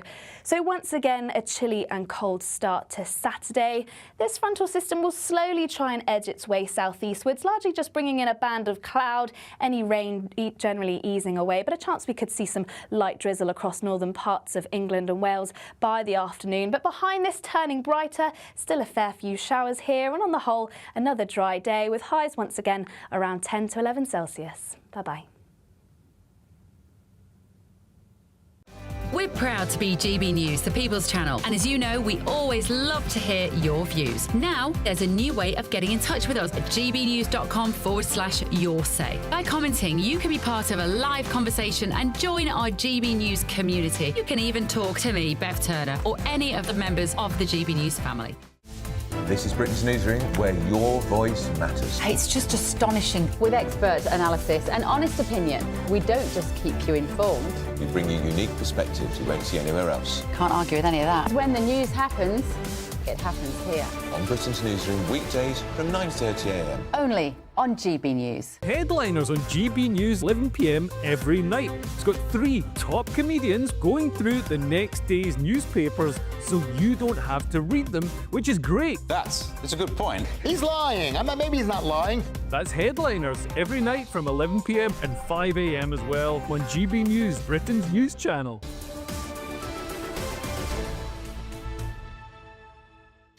Welcome back. Now, Sadiq Khan, if you're watching, put the blimp away, because King Charles has invited Donald Trump for what's being dubbed an unprecedented second state visit to the United Kingdom.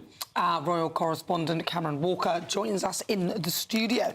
So why do you think that, because as we understand it, it's the Prime Minister and the government who determine whether Donald Trump should be invited, why do you think they've done it at this moment? Well, President Trump, a Republican, Sir Keir Starmer, a Labour Prime Minister. Of course, we know that politically they perhaps wouldn't get on, but something that the British government has in its arsenal is the soft power of the royal family, notably King Charles. And we know how much Donald Trump, President, loves the royal family, particularly King Charles. And what can you give somebody who has everything he wants? Money, power, influence and fame. And that is something money can't buy, and that is access to the British royal family. It is all about that soft power. Perhaps some people dub it kind of buttering up the US president in order that when these tough political talks take place, trying to thrash out a trade deal without tariffs, trying to persuade Donald Trump to provide a backstop to defend the Ukrainian border against Russia, it really could potentially go a long way. And as you said at the beginning there, it is unprecedented. It's never, ever happened before that a sitting US president has been offered a second state visit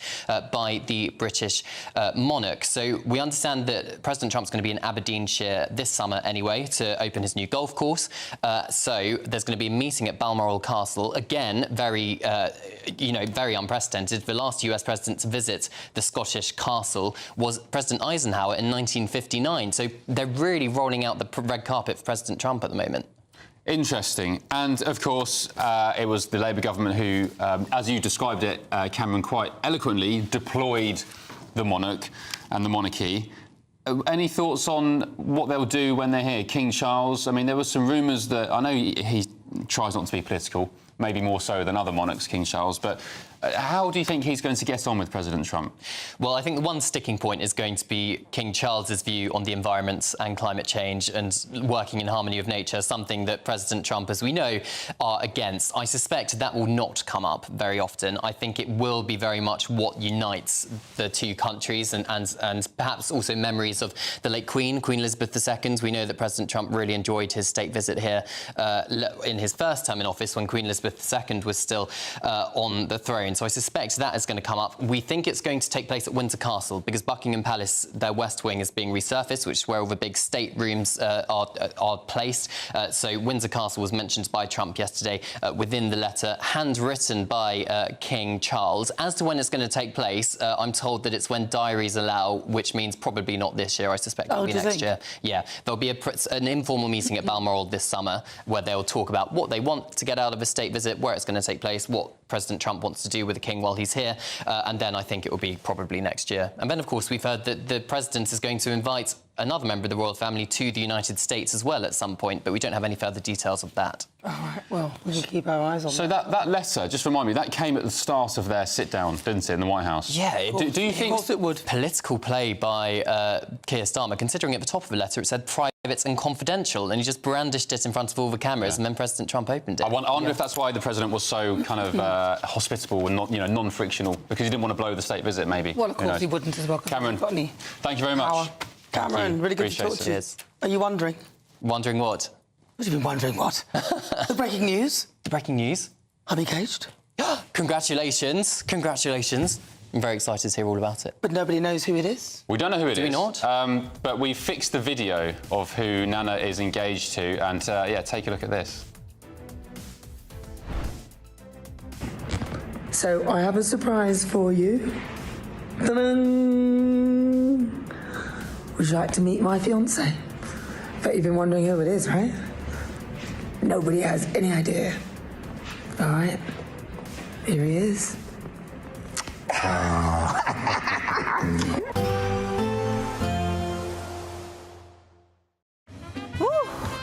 A chilly start will give way to a lovely, warm afternoon. Boxed heat pumps, sponsors of weather on GB News. Hello, good morning. Welcome to your GB News weather update from the Met Office. It's going to be a cold and frosty start to the day, but we're going to see lots of sunshine to end the week. A slightly different story in the northwest, though, turning blustery here, and a chance we could see the odd shower just skirt the northwest of Scotland. But for many of us, a dry day on offer, plenty of sunshine to end the week and also to end meteorological winter. Perhaps a bit more cloud bubbling up into the afternoon, but staying largely dry. And temperatures around about average for the time of year, highs of around 10 to 11 Celsius across the south. Then to finish off the day, we'll continue to see those winds increase across the far northwest of Scotland. A chance we could actually reach gale force in the very far northwest of Scotland in any exposed spots, and clouds spilling in here, and eventually we'll start to see outbreaks of rain move their way into western parts of Scotland through the course of the night. And similar across Northern Ireland, starting to turn a little bit cloudier here and a little bit blustery around coastal areas. But for many, it's going to be a clear end to the night. That means temperatures are going to soon dip away once again. So likely to see some patchy frost overnight, particularly across England and Wales, perhaps even some fog by the time we reach the morning. And where we do dip below zero, a chance we could also see some freezing fog. But a different story in the northwest as this band of rain moves through. So quite a damp start across parts of Scotland, Northern Ireland by the time we reach the morning, and not turning quite as cold here, but where we see any clear skies, a good chance we could just dip below zero. So once again, a chilly and cold start to Saturday. This frontal system will slowly try and edge its way southeastwards, largely just bringing in a band of cloud, any rain generally easing away, but a chance we could see some light drizzle across northern parts of England and Wales by the afternoon. But behind this, turning brighter, still a fair few showers here, and on the whole, another dry day with highs once again around 10 to 11 Celsius. Bye-bye. A nice bright morning will generate a lovely warm day, right through to the evening. Boxed Solar, sponsors of weather on GB News. There's just 2 weeks left to grab your chance to be one of 2 big winners in our latest Great British giveaway. First, you'll win a totally tax-free £10,000 in cash to spend however you like. You'll also receive the very latest iPhone 16, and we'll send you on a shopping spree with £500 to spend in your favourite store. For another chance to win, text cash to 63232. One entry costs £2 plus 1 standard network rate message, or text bonus to 63232. 5 entries cost £5 plus 1 standard network rate message. Go to gbnews.com/win. Entries start from just £2. Call 0903 681 3232. Calls cost £2 plus your network access charge, or post your name and number to GB11 PO Box 8690 Derby DE1 9TT. UK only. Entrants must be 18 or over. Lines close at 6 p.m. on the 7th of March. Please check the closing time if listening or watching on demand. Join me, Camilla Tominey, for a frank and honest discussion with those in power that cuts through the spin and gets to the heart of the issues shaping our nation. You haven't confirmed that you want to stand as leader, but you haven't ruled it out either. This report basically says that he's not fit to stand trial. Is he indecisive? Incompetent? I deliver the dose of reality Westminster needs. That's the Camilla Tominey Show at 9:30 every Sunday on GB News. The People's Channel, Britain's news channel. Hi, I'm Michelle Dewberry, and my show is your opportunity to cut through all the noise and dive in headfirst to some robust debates. Ideas clash. Situation, isn't it? No, because the failure is you're deliberately avoiding my point. Nothing's held back, And if you think this is the end of it, wait for more. and we do not shy away from the difficult stuff. Sometimes I want to shake people and say, if only you understood. So join me on Jubes & Co. weeknights at 6 p.m. only on GB News, Britain's news channel. Join me, Nana Akweer, for an informative, interactive news programme with a difference. It's fun. No, he didn't say that, Dave. I'm so surprised. I think there's an element of truth to that. Join me from 3 p.m. every weekend, only on GB News, Britain's news channel. If you want your news to be straight talking, This is the nightmare for the Conservatives again. down to earth, It's not just Nottingham where this is happening, is it? and most importantly, honest, Hard-working, middle-class taxpayers, they'll get their book thrown at them. then catch me, Martin Daubney, Monday to Friday, 3 till 6 p.m. on GB News, Britain's news channel.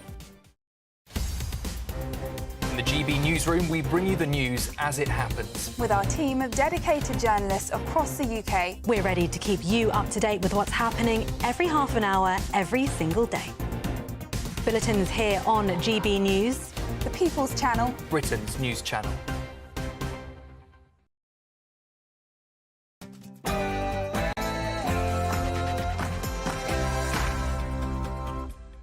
Good morning, it's 11 o'clock on Friday, February the 28th, live across the UK. This is Britain's Newsroom with Ben Leo and Nana Akweer. So, Starmer the Charmer. I think there's a very good chance that in the case of these two great friendly countries, I think we could very well end up with a real trade deal where the tariffs wouldn't be necessary. Sir Keir Starmer impresses Washington as President Trump backs the Chagos deal too, but Vice President J.D. Vance and the Prime Minister clashed over free speech. There have been infringements on free speech that actually affect not just the British. Of course, what the British do in their own country is up to them. We've had free speech for a very, very long time in the United Kingdom. And get ready, he's coming back for a second state visit. In a historic move, the Prime Minister presents Donald Trump with an invitation from the King. But the show was stolen by this comment about defence and Russia. Could you take on Russia by yourselves? Well, Yes. Breaking news, Lloyds, Halifax Bank of Scotland and TSB banking apps have been hit by a glitch. Are you struggling to get hold of your money this payday? Reform UK, are they ready for number 10? Because a new poll says the party would win most seats and votes if an election was held in Britain tomorrow.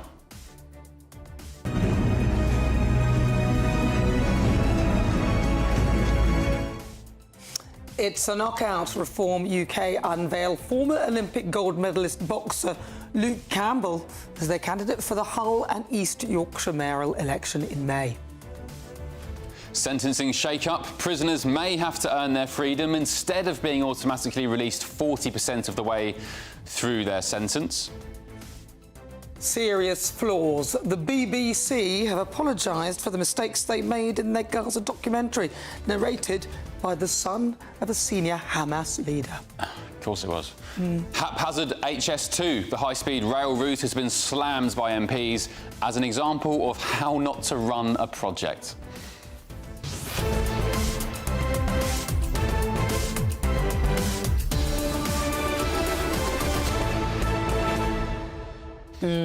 Interesting. I was just saying to Nana, I think one of the government's top penny pinchers was the project manager of finance on HS2. So what does that say about the state of affairs? He did some other big projects as well, I think like the Olympics as well, didn't he? Yeah, well that went well, didn't it? Yeah, and that overran by millions.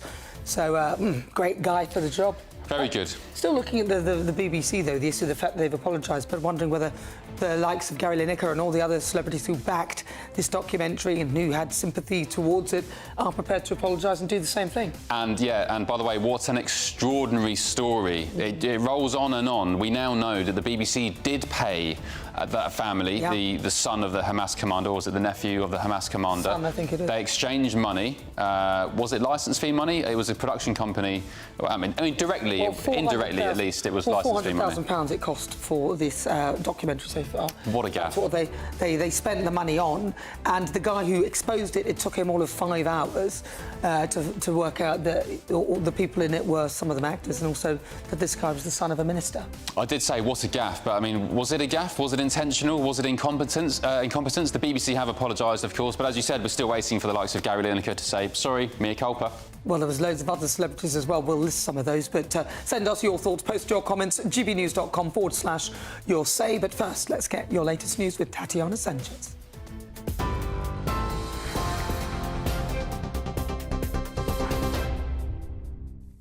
Nana, thank you. The top stories. The Prime Minister and US President Donald Trump discussed a potential UK-US trade deal and the war in Ukraine in a meeting at the White House last night.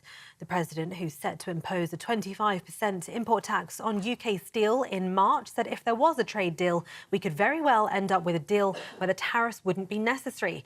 The US President also accepted an invitation from King Charles to visit Britain, an unprecedented second state visit.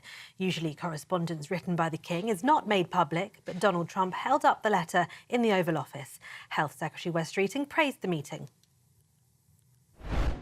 It was a fantastic success for Britain, for Ukraine and for our continent. What you saw yesterday were 2 world leaders, the President of the United States and the British Prime Minister, coming together, showing that they have clear common ground, common objectives, and have built a genuine mutual respect and friendship that will be absolutely critical for Britain's national security and our economic security. Well, last night, Donald Trump indicated he'd be prepared to back the Prime Minister's deal to hand over sovereignty of the Chagos Islands to Mauritius. Shadow Home Secretary Chris Philp says he's pleased with the potential UK-US trade deal, but he says there are still unanswered questions and ongoing deep concern around the Chagos deal. There are lots of unanswered questions, particularly over how a deal with Ukraine might work, and in particular how we're going to make sure that Ukraine's security and future is guaranteed, because we know Russia is an aggressive state which has a history of invading other people's territory, and we need to make sure Ukraine is properly protected. That is a big question mark. I'm also very concerned about the Chagos Islands. As you can imagine, Keir Starmer appears to be intent on continuing with his mad plan. Ukrainian President Volodymyr Zelensky is in Washington to meet his American counterpart Donald Trump. The pair are due to discuss and potentially sign a deal which would give the US access to Ukraine's deposits of rare earth minerals. Its terms have been agreed, but Zelensky is pushing for Ukrainian security guarantees to be added, something Trump says should be dealt with by Europe. They're due to discuss the efforts to bridge the gap between the US and Europe over a potential deal to end the war in Ukraine. The US president continues to resist calls to fully commit American military might to guarantee any Ukraine peace deal, but he suggested closer economic ties and an agreement on mineral access between Kyiv and Washington. Elsewhere, thousands of banking app users in the UK have reported issues affecting their ability to use them today on payday. Platform outage monitor Down Detector saw reports of technical issues affecting the Lloyds Bank app rise to more than 4,000 this morning. Users also reported that the Halifax, TSB, Bank of Scotland banking apps all also not working. It's the second month in a row that major banks have been hit by IT issues around payday, with experts saying online banking systems often struggle with the high rate of activity at the end of each month. In messages posted online, the bank said they're working to return their systems to normal. A new poll has revealed that Reform UK is predicted to win both a majority of votes and seats if there was an election tomorrow. According to the electoral calculus poll, Reform UK polled at 25.8% with a total of 192 seats, while Labour followed close behind at 24.7% and the Conservatives on just 21.9%.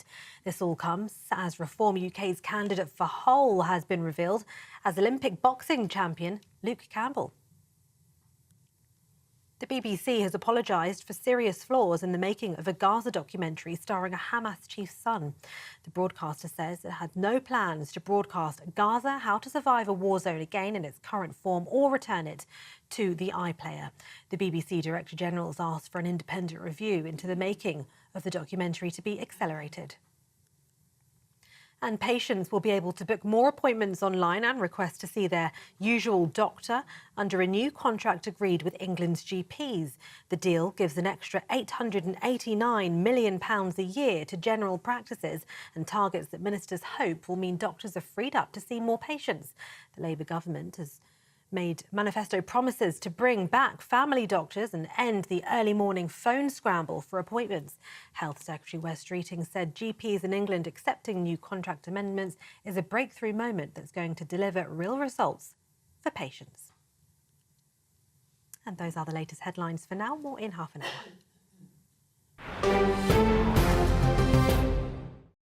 So breaking news now, let's go to Greece, where there are mass and potentially violent protests at times in the capital city Athens and indeed all across the country. Hundreds of thousands of people are taking to the streets in towns and cities all across Greece to demand justice on the second anniversary of the country's deadliest ever train crash. 57 people were killed when a passenger train filled with mostly students collided with a freight train in February 2023. To this day, it's 2 years. That was near the Tempe Gorge in central Greece.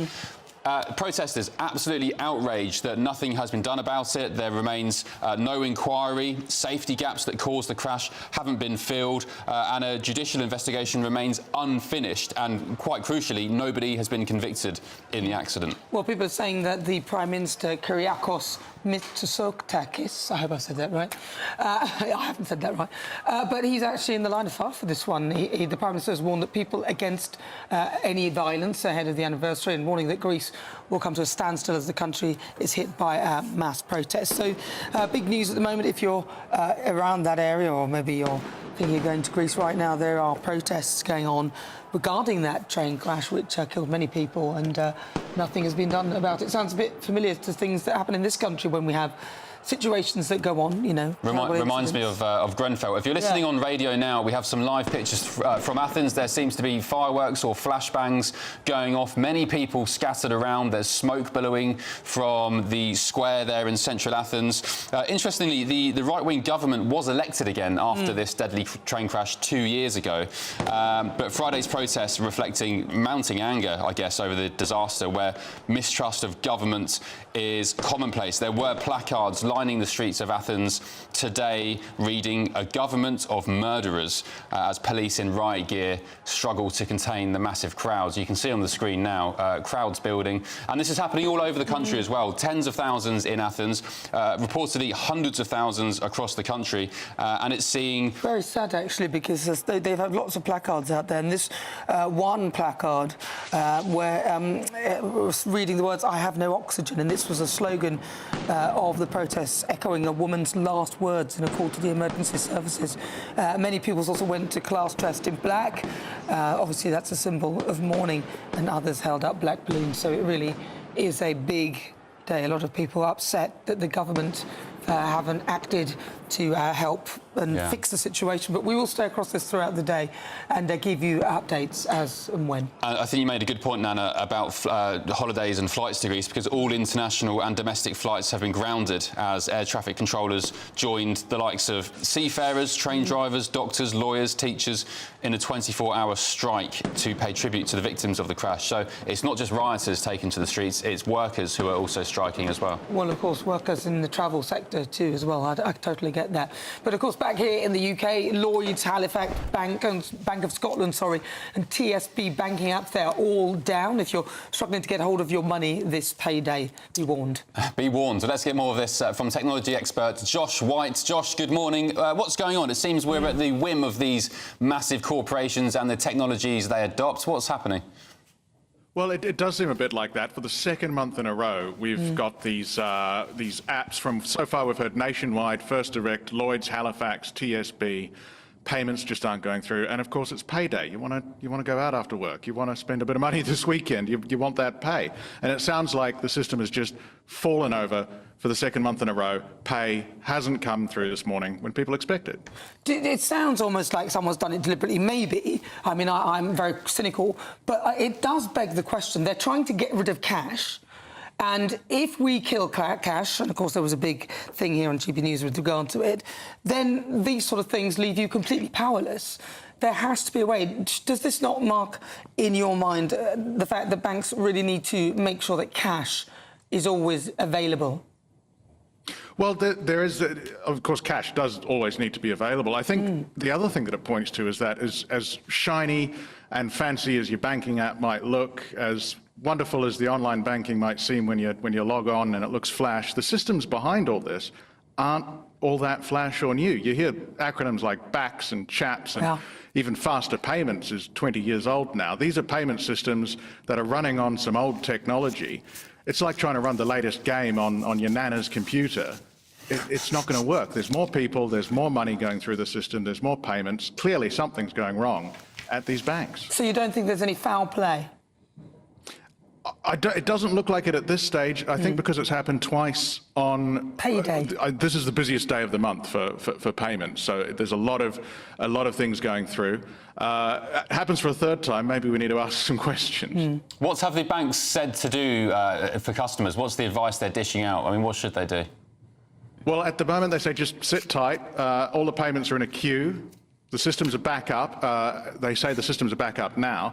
They just have to get through that queue. The payments should flow through this afternoon. Will there be compensation, do you think? I think if people are missing things and all sorts, there should be.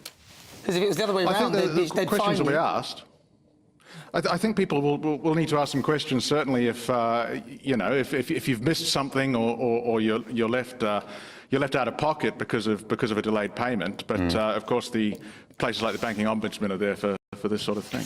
All right, Josh White, thank you very much. That's great. It's really good to talk to you. That's the problem, though. Even when you do get these things, it's the repercussions, the ricochet of all the things that then don't get paid because of this and that, and they might not be so accepting of what's happened. Yeah, and they don't care, do they? You know, if you're late with something or you go over your overdraft, you get fined, and when this happens in reverse on a mass scale, they don't really give a damn.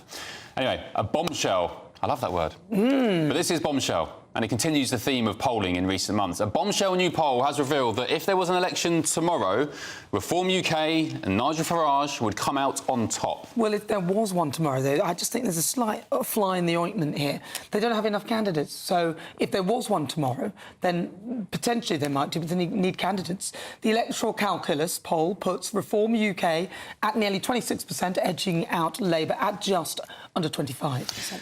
Yes, and it's more bad news for the Conservatives, who lag behind in third place with just under 22% of the vote. All right, let's get the latest with political scientist Sir John Curtis. John, thank you very much for joining us. So how credible, John, is this latest poll? Well, we should make clear, Nana, this is not actually a new poll. This is electoral calculus doing something they do every month, and of course this. We've been pointing out in your previous story, this is the last day of the month. Every month they take all the polls that have been conducted and say, well, what on average did they say? No dispute about what electoral calculus are saying about this. It's been very clear during the polls this month that Reform are at least narrowly ahead. Reform at about 26, as you've said, Labour at about 25. That does mean that reform are up another couple of points on January and as much as 5 points up at the back end of the year. So it's perfectly clear that reform have been making further advances. And as you say, the Conservatives are now fairly clearly on average in the polls in third place. The more difficult bit is to work out what this would mean in terms of seats if we were to get that kind of outcome. Now, here electoral calculus are anticipating that reform, the geography of reform support, because under our first past the post system, it's the geographical distribution of your support that matters. That the geography of reform support is going to move to its advantage. I think from other things that electoral calculus have done, they think that the rise of reform and the fall in Labour support is particularly marked in places where Labour are currently provide the MP, and that therefore, as a result, the electoral system is going to start to work in reform's favour. Leaving that aside, what's certainly true, if reforms start rising any much further, the fact that their vote is geographically more evenly spread, which was a disadvantage last July, it meant they only got 5 MPs, starts to become advantage. If your vote's geographically evenly spread and you are third, you lose out. But if you have a geographically evenly spread vote and you are first, and certainly once you've got a fairly clear lead over your opponents, then the system starts to work to your advantage. So certainly I think now both Labour and Conservative will be concerned to see whether or not we've now hit peak reform or whether or not Nigel Farage succeeds in pushing things up yet further. Yeah, so John, there's a long way until an election in 4 years or so. So if you were advising Nigel Farage and Reform UK, what would you be saying to them this morning? Oh, look, it's perfectly clear. Nana's already kind of obliquely referred to this. The challenge to Reform now is to turn itself into a regular political party with activists up and down the country. And indeed, I think it's the case that within the last few days, Reform have actually changed their status from being a limited company, which is what they hitherto still were, into a ordinary registered political party. The first real test, of course, is going to come in the rather limited set of local elections that will happen on the 1st of May in England, but there will be elections on 1st of May. We will be looking, first of all, will Reform pretty much fight all of the seats that are being contested? Have they got the activists out? And then we were looking to see how well they do. These elections, the council elections at least, are mostly in places which are predominantly Conservative. They're for seats where the Conservatives did well when they were last fought over. It was the day of the Hartlepool by-election. So it's probably going to be a story of Reform gaining from the Conservatives. The question is how much. But of course there are, and you've just referred to this in your news, there are one or two interesting mayoral contests in places which are much more Labour orientated. And the question is whether or not Reform could pip the post in some of these against both Labour and the Conservatives, because of course we're using first past the post for mayoral contests now, not the so-called supplementary vote where second preferences would have mattered. There is a possibility that that change could be to Reform's advantage. Yeah, I expect it will be. So, John Curtis, thank you very much. Really good to talk to you. Fascinating. Yeah, those mayoral elections, British Olympic gold medalist boxer Luke Campbell is the Hull candidate for Reform UK in that mayoral race up there. That was a pretty big announcement. 37-year-old will run as Reform's big candidate in his hometown. Yeah, it's interesting because the assumption is that that Reform's candidates, and even John said it there, that how they'll fare against Labour. But I think that actually Reform are more like a Labour voter. Those who would vote Reform are more working class, they're more down to earth, they're more common sense people, they're more like you and I.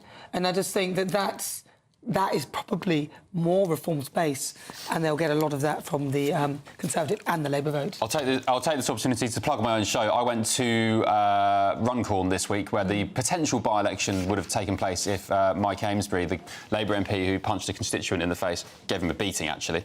He's just had his 10-week sentence overturned. It's a suspended sentence now. But I did some very unscientific polling on the streets, which I'll show you on my show tomorrow night. It was very interesting. Really? The result. I said, who are you going to vote for if there's a by-election? I mean, 30, 40, 50 people. Can't remember how many, but the results were pretty interesting, to say the least. Give us a clue. Was it more reformy?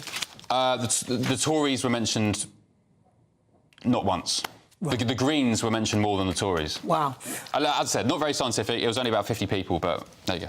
All right. Well, listen, we do have some breaking news. Thousands of people have joined protests and strikes as Greece marks the second anniversary of a fatal train crash that killed 57 people. We're joined now by former Labour advisor Stella Santakidou. Stella, good morning. What's the situation in your home country here? Some, pretty angry scenes. We've got riot police out. There's flashbangs or fireworks going off. But this isn't just isolated to Athens, is it? It's all over Greece, all across the country. All across Greece, there will be demonstrations today. There is going to be a demonstration outside the Greek embassy in West London. I will be joining that along with other Greek people living in London. The reports that I've been reading say that this is one of the biggest demonstrations that has taken place in Greece. People have been extremely angry. It's been at the top of the news for a long time now. It was a shocking event when it happened, and it was a massive, tragic national tragedy. But it has escalated now because people are very angry with the position of the government and some statements that were made by the Prime Minister and by the government and by the way that the media has handled the situation as well. The main issue being that this was seen as this train crash. What it was a train crash from Thessaloniki to Athens, which is a train journey that so many Greek people have taken so many times, myself included. There would have been a lot of students on that train who were going back home to their parents, who were studying either in Thessaloniki or in Athens. There were a lot of young people who died in that crash. A lot of Greek people I know, including myself, have acquaintances who have relatives who died or who were injured in that crash. And the first shock was about the failure of the state capacity and the systems that were meant to keep people safe. But since then, there have been a lot of questions that have come out in the process.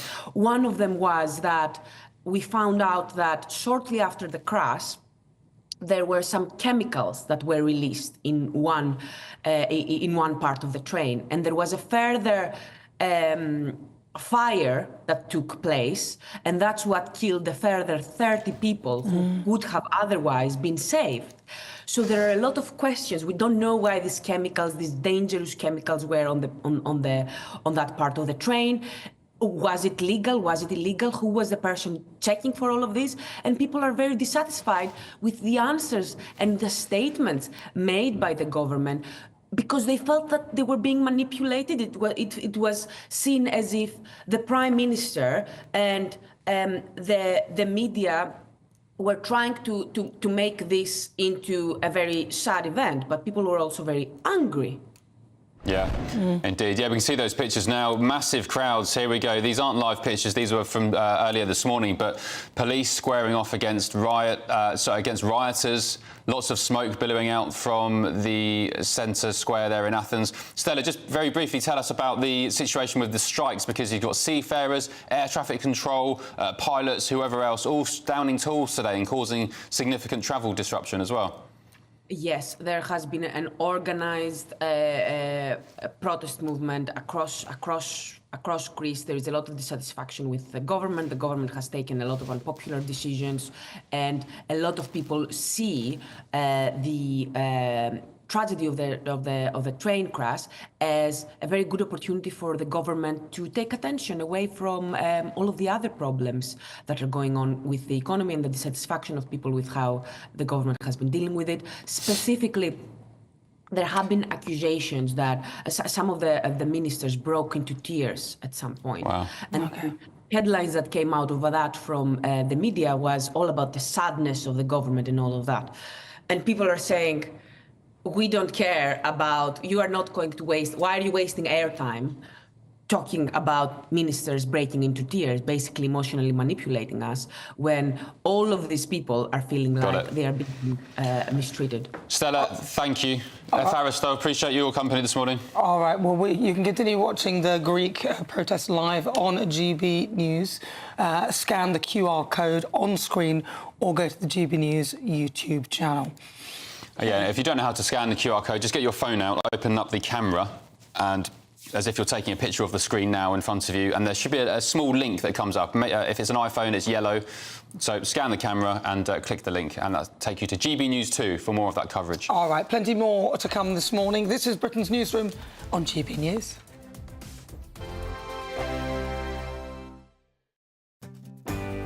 I'm Stephen Dixon, and thanks for joining us on GB News, Britain's news channel.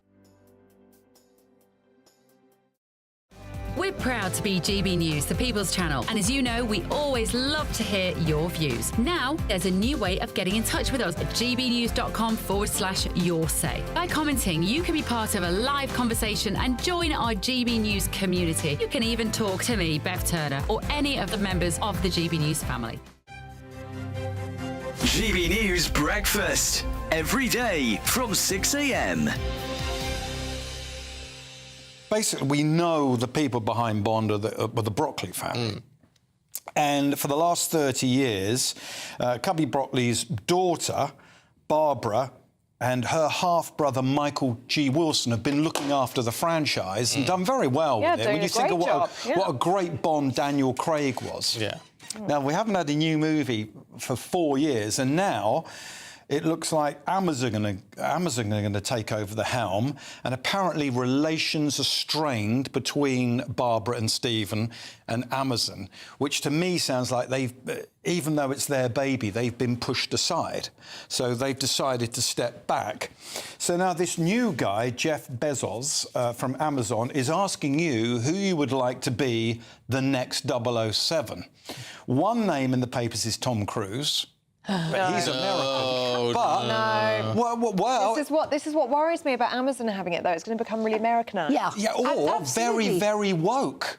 I mean, are we going to have a woman playing James Bond? I don't know if Jeff Bezos is that woke, is he? Well, no, but Amazon are quite woke, aren't they? No, they were woke when it was trendy to be woke, and now that we've got Trump in the White House, then they're not going to be woke at all. I mean, it's the Americanization I worry about, and I mean, I do know somebody else who was in for it, who is Ian Fleming's great nephew, who would have kept it in Britain, right? It should be kept in Britain, and it's I mean, you know, I mean, the Broccolis, they were American. Oh, she is American. But, I mean, they were based in Britain. And we want it to stay British. They'll keep it at Pine Wood. Right time. GB News, the People's Channel. Headliners on GB News 11 p.m. every night. It's got 3 top comedians going through the next day's newspapers so you don't have to read them, which is great. That's a good point. He's lying. I mean, maybe he's not lying. That's Headliners every night from 11 p.m. and 5 a.m. as well on GB News, Britain's news channel. I'm Stephen Dixon, and thanks for joining us on GB News, Britain's news channel.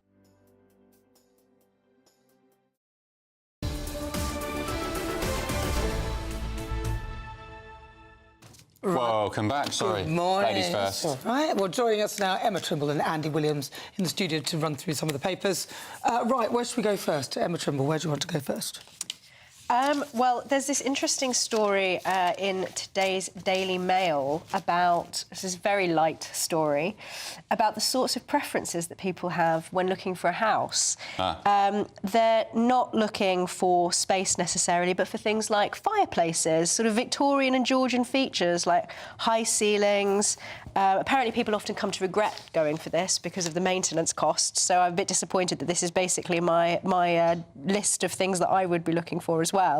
Some of the stranger features are things like spiral staircases. I do understand the kind of nice sash windows, but what it suggests actually is that people are would prefer to live somewhere beautiful that isn't energy efficient, for example. Yeah. But actually, when people put their money where their mouth is, what they want to do is to live in nice, beautiful surroundings, which is what common sense tells us, and it's what studies tell us time after time after time. This is very and yet close we to build all Ben's of heart, these though. ugly buildings that people don't want to live in. Ben's just moved to a new house and he's been doing all sorts of voodoo to try and get rid of some of the bad juju. spirits. Oh, we're going there, are we? We're going there. Yeah. Yeah, I moved house yesterday. Do you have high ceilings and sash windows and a spiral staircase? Brass door knocker, that was another Brass door knocker, yeah. They may have some odd spirits in the house, I think, is more. And still trying to throw me under the bus. Yeah, we're getting... Ellie also had her house blessed by a priest. I don't think there's anything wrong with that, actually, Ben. No, it's just normal. Anyway, enough about me. Yes, this story is interesting because people also want en-suites, they want sash bay windows, despite being very uneconomical on the energy front. And what's interesting is that only 9% of people want a thatched roof, which is probably higher than the number of thatched houses that there are in the country. So... All right, let's go to this one. Andy Williams, what about booking online will end 8 a.m. race for GB? This is something that, I mean, it's unbelievable that this isn't already a thing. But, you know, when you want to book a GP appointment and you have to be there at 1 minute to 8 to phone up to try and get the appointment, and if you miss out, you have to wait till the next day. Well, the government's come up with this brilliant idea, which is, what about if we introduce booking online? I mean, it's like, who'd have thought? Who'd have thought it? I mean, you know, the Health Secretary talks a lot about introducing technology into the NHS and the impact that AI is going to have, but this is just like a really straightforward thing that you should be able to do already. But it's the same scenario. It's just transferring the issue from the phone to online. You'll go online with the same thing. You can't have that space. It's gone, it's gone, it's gone. But you're not going to have the agony of being... So, correct, it doesn't solve the problem, which is there aren't enough appointments. Transfers it. But it's going to make life a bit easier because you're not going to have to sit there and hold for ages. Another aspect of this story is that they want to make it so that everybody sees the same GP, but of course the proof of the pudding is in the eating.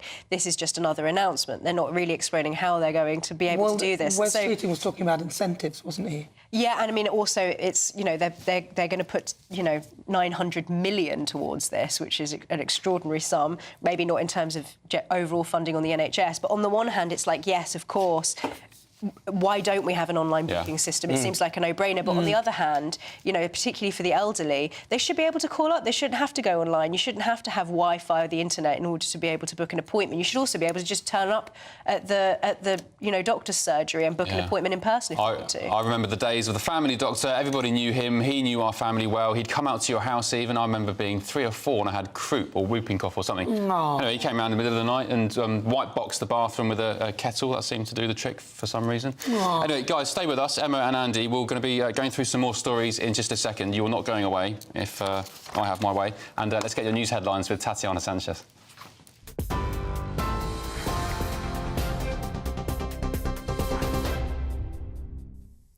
Ben, thank you. Well, that breaking news that thousands of people have joined protests and strikes as Greece marks the 2nd anniversary of a fatal train crash that killed 57 people. Prime Minister Kyriakos Mitsotakis had warned people against any violence ahead of the anniversary. Greece has now come to a standstill as the country's hit by that mass protest. On February the 28th, 2 years ago, a passenger train filled with students collided with a freight train near the Tempe Gorge in central Greece. 2 years on, the safety gaps that caused the crash have not been filled, an inquiry found yesterday. A separate judicial investigation remains unfinished and no one has been convicted in the accident. Elsewhere, the Prime Minister and US President Donald Trump discussed a potential UK-US trade deal and the war in Ukraine in a meeting at the White House last night. The President, who's set to impose a 25% import tax on UK steel in March, said if there was a trade deal, we would very well end up with a deal where the tariffs wouldn't be necessary. President Trump also indicated he would be prepared to back Sir Keir Starmer's deal to hand over sovereignty of the Chagos Islands to Mauritius. The agreement includes a plan to lease back the strategically important US-UK military base on Diego Garcia. And the US President also accepted an invitation from King Charles to visit Britain, an unprecedented 2nd state visit. Usually correspondence written by the King is not made public, but Donald Trump held up the letter in the Oval Office. And Ukrainian President Volodymyr Zelensky is in Washington to meet his American counterpart Donald Trump. The pair are due to discuss and sign a deal which would give the US access to Ukraine's deposits of rare earth minerals. Its terms have been agreed, but Zelensky is pushing for Ukrainian security guarantees to be added, something Trump says should be dealt with by Europe. They're due to discuss the efforts to bridge the gap between the US and Europe over a potential deal to end the Ukraine war. The US president continues to resist calls to fully commit American military might to guarantee any Ukraine peace deal, but he suggested closer economic ties and an agreement on mineral access between Kyiv and Washington. And those are the latest headlines for now. More from me in half an hour. For the very latest GB News direct to your smartphone, sign up to News Alerts by scanning the QR code or go to gbnews.com/alerts.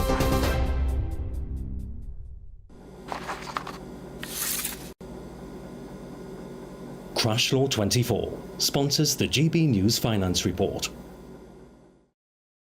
And here's a quick snapshot of today's markets. The pound will buy you $1.2595 and 1.2111 euros. The price of gold is £2,274.78 per ounce, and the FTSE 100 is at 8,774 points. Crash Law 24 sponsors the GB News Finance Report.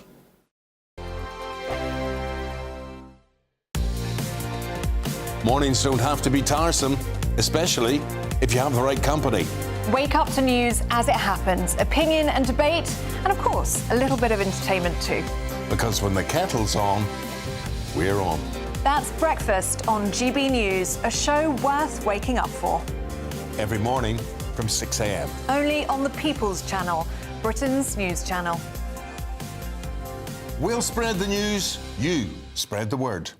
Join me, Camilla Tominey, for a frank and honest discussion with those in power that cuts through the spin and gets to the heart of the issues shaping our nation.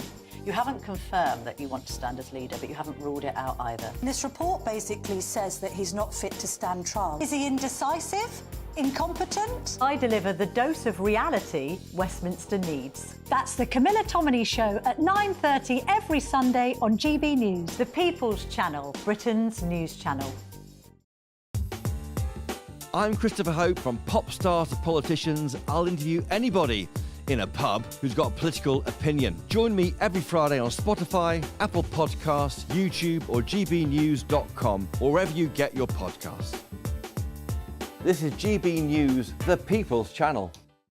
We're proud to be GB News, the People's Channel. And as you know, we always love to hear your views. Now, there's a new way of getting in touch with us at gbnews.com/yoursay. By commenting, you can be part of a live conversation and join our GB News community. You can even talk to me, Bev Turner, or any of the members of the GB News family. Exciting news. Every Friday, my Patrick Christie's Tonight Show is going to have a twist to it. We're welcoming some special guests. You. That's right, on Fridays I'm going to be doing my show in front of a live studio audience because this show is about you and what you have to say. It's going to be the same big debates, same big topics, same big opinions, but every Friday night at 9 p.m. you are invited to come on down to Patrick Christie's Tonight to be a part of the action. Only on GB News, the People's Channel, Britain's news channel. If you want your news to be straight talking... This is a nightmare for the Conservatives again. Down to earth. It's not just Nottingham where this is happening, is it? And most importantly, honest. Hard-working, middle-class taxpayers, they'll get the book thrown at them. Then catch me, Martin Daubney, Monday to Friday, 3 till 6 p.m. on GB News, Britain's news channel.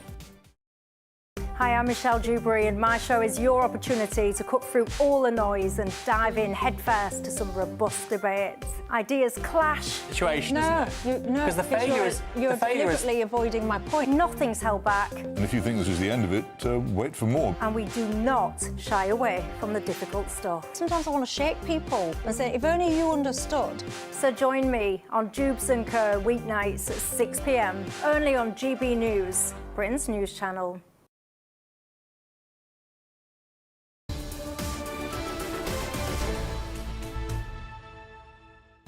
Welcome back. We're joined again by Emma Trimble and Andy Williams to go through the stories. Welcome back. Andy, what's taken your fancy in the papers today? Well, I know we've been talking about it a lot, and it is the main story in town today, the Starmer and Trump discussion from yesterday. But what I thought was really interesting about it was that handing of the letter from the King and how effective that was, it's a really interesting display of the soft power that's kind of unique to Britain. The fact that we have a monarchy that is still revered around the world and that Trump in particular is really kind of beholden to. Do you think so? I thought it was a sign of desperation from Keir Starmer. No, he's got no other power at all apart from some soft power and a little letter saying, "Oh, Donald, please come to the UK on a state visit. This has never been done before. Please, please forgive me for the horrible, hurty words that my panel made, which anybody else would have made. We'd put them in prison, but we really love free speech." David Lemmy sitting awkwardly next to him. No, I think it's smart. He's using the tools that he has at his disposal. He's the junior partner in the room because pretty much anyone is with Trump in terms of the size of the economy, the relative power of both of those individuals.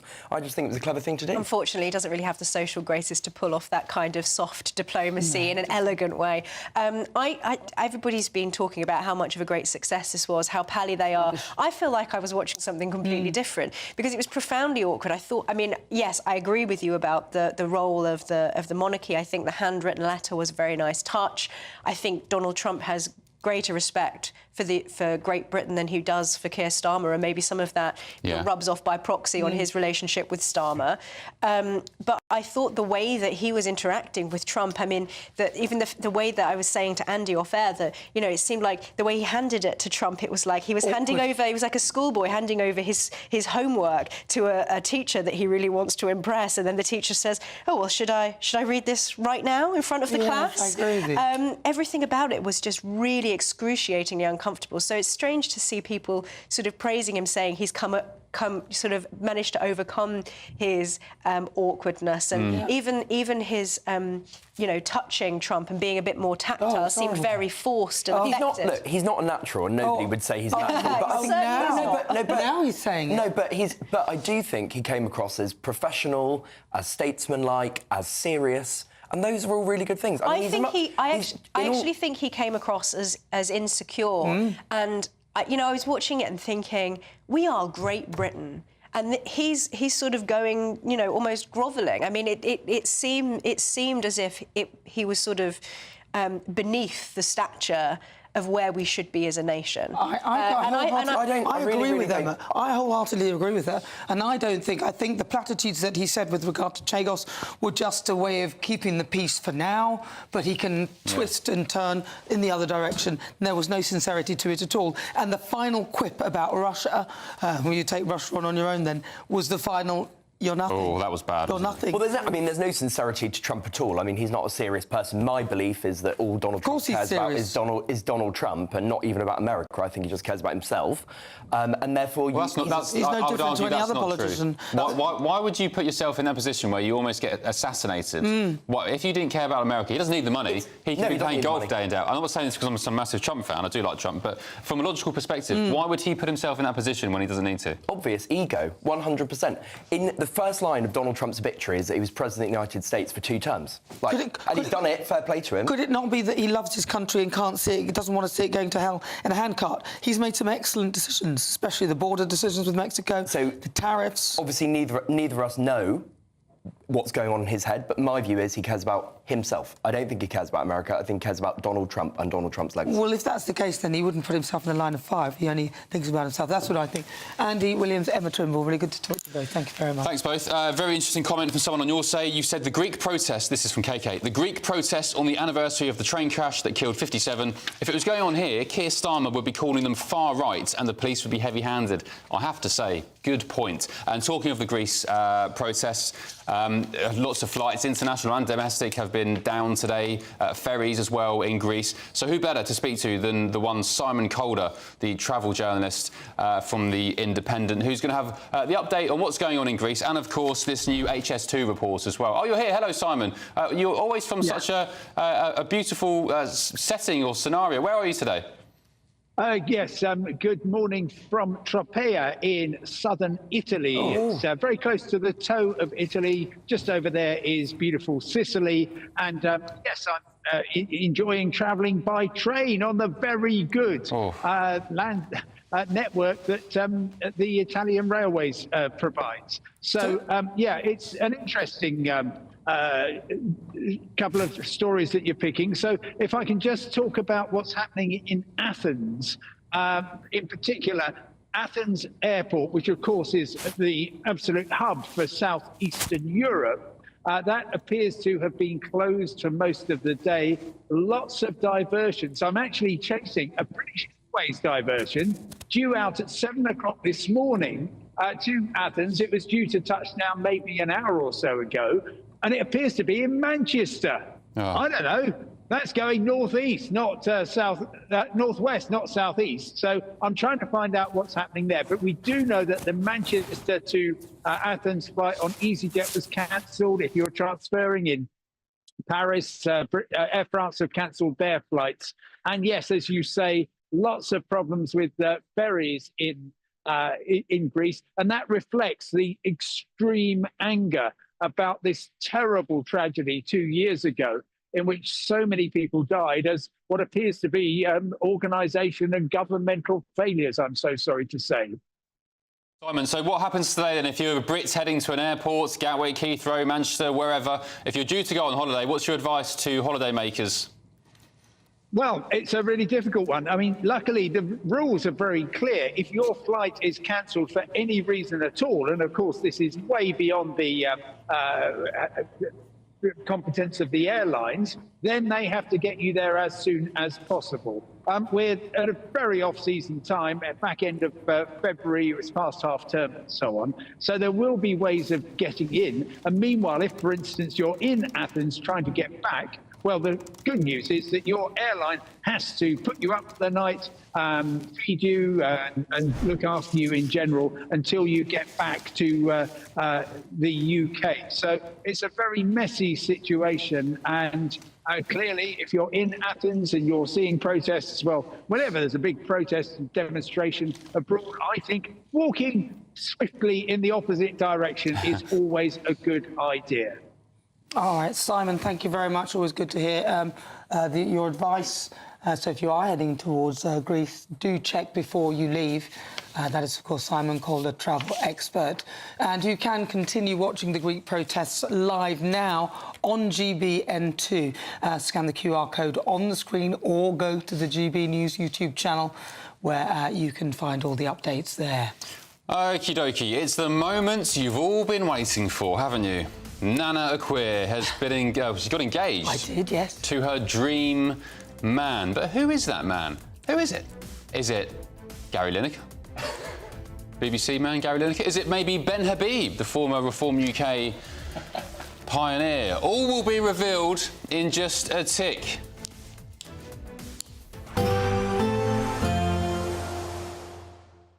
You're looking happy. Well, the forecast looks good. So you've sorted the travel insurance then? All Clear Travel Insurance sponsors GB News Travel Destinations Forecast.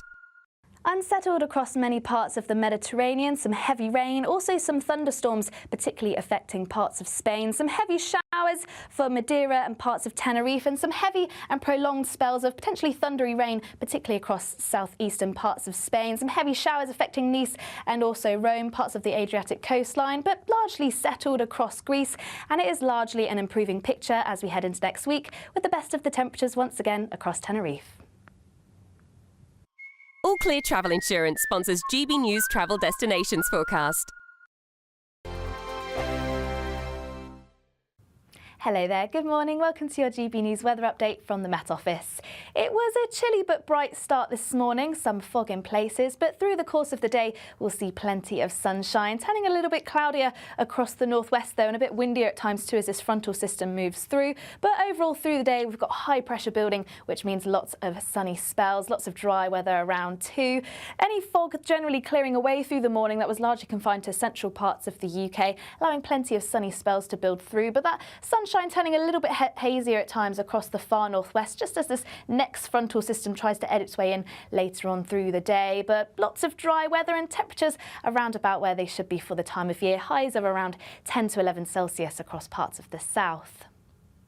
Then as we head through into the evening, we'll eventually see winds start to increase a little bit more across western parts of Scotland. Clouds spilling in here, and later on in the night likely to see some outbreaks of rain, turning a little bit cloudier too across Northern Ireland, but across Northern England, central and parts of the south, parts of Wales too, plenty of clear skies, but that means temperatures are soon going to dip away in through the evening. So once again, likely to see plenty of frost develop by the time we reach the morning, particularly across parts of the south and southeast. And once again, we could see some patchy fog, maybe even some freezing fog where temperatures dip below zero. But a different story in the northwest, though. Winds really picking up here. Some outbreaks of rain and drizzle by the time we reach the morning across Northern Ireland and western parts of Scotland. So temperatures not dipping quite as low here, but elsewhere it's going to be another chilly and frosty start to the weekend.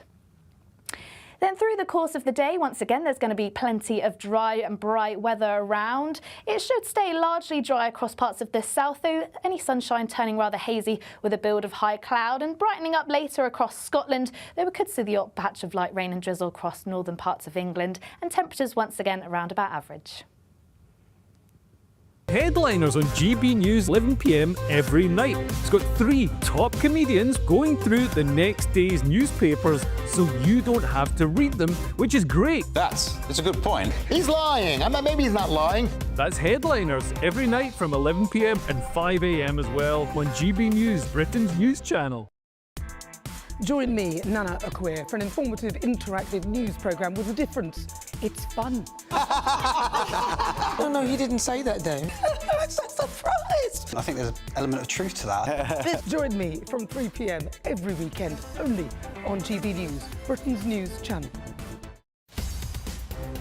In the GB Newsroom, we bring you the news as it happens. With our team of dedicated journalists across the UK, we're ready to keep you up to date with what's happening every half an hour, every single day.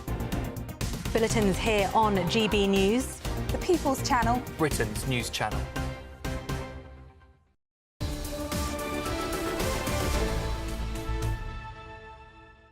All right, so I know some of you might have been waiting. Who is this person? Who's the lucky man? It's me. No, who's engaged to moi? All right, have a look. So I have a surprise for you. Ta-da! Would you like to meet my fiancé? Bet you've been wondering who it is, right? Nobody has any idea. All right, here he is. Oh, lovely. Amazing woman. Oh, well done, Nana. Do you know who that is? Steve. Stephen Gillen, that's right. So for the viewers who don't know him... He was in prison. Who is he? He was many years ago, but he's completely reformed and turned his life around. Bit of a... bit of a... Is he a tough guy? Bit of a hard man? He's a very tough guy. Yeah. He's a very hard man, yes. OK. And where did you meet? We met on GB News. No. It goes. Yes. No, really? About 2 years ago, I interviewed him for the first time. And was it love at first sight? Well, he was with somebody else, but I remember looking. No, there's nothing gone on when he's been with them. I remember looking, thinking. I didn't think anything actually. I remember saying, "Why is this man so shy?" He sat here. I'm talking to him. He's like, What's wrong with him? Speak properly." And then a little while ago, he split up from his partner, and then we met again for some other thing, and we ended up going out with each other. And who courted who? Who was chasing who? He chased me. Yeah? He chased me. Stan. Who knew you could find love on GB did you News? run? There we go. I didn't run because he sent me flowers, he did everything, and I thought maybe it was one of those narcissist weirdos. But it wasn't. He is actually like... One last question before we go. Who's the boss, Nana or Steve? Who do you think? Yeah, come on. That's it from Britain's Newsroom. Here's Tom and Emily. Good afternoon, Britain. Oh, love is in the air this afternoon, isn't it? Congratulations, Nana. What lovely news. I'm utterly heartbroken. What am I going to do with myself now? Nana's taken. Yeah, Nana only said the other day that no one wanted her. She was lying. Oh, she was lying. I feel Clearly bereft. someone very much does. But yes, Keir Starmer's going to be patting himself on the back, isn't he, as he returns from Washington. But what did he actually achieve on his trip? And did that royal trump card that he handed to the president make all the difference? Well, that and so much more on Good Afternoon Britain. Stay with us.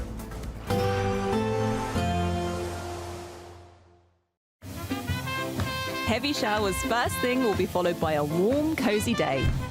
Boxed boilers, sponsors of weather on GB News. Hello, good morning. Welcome to your GB News weather update from the Met Office.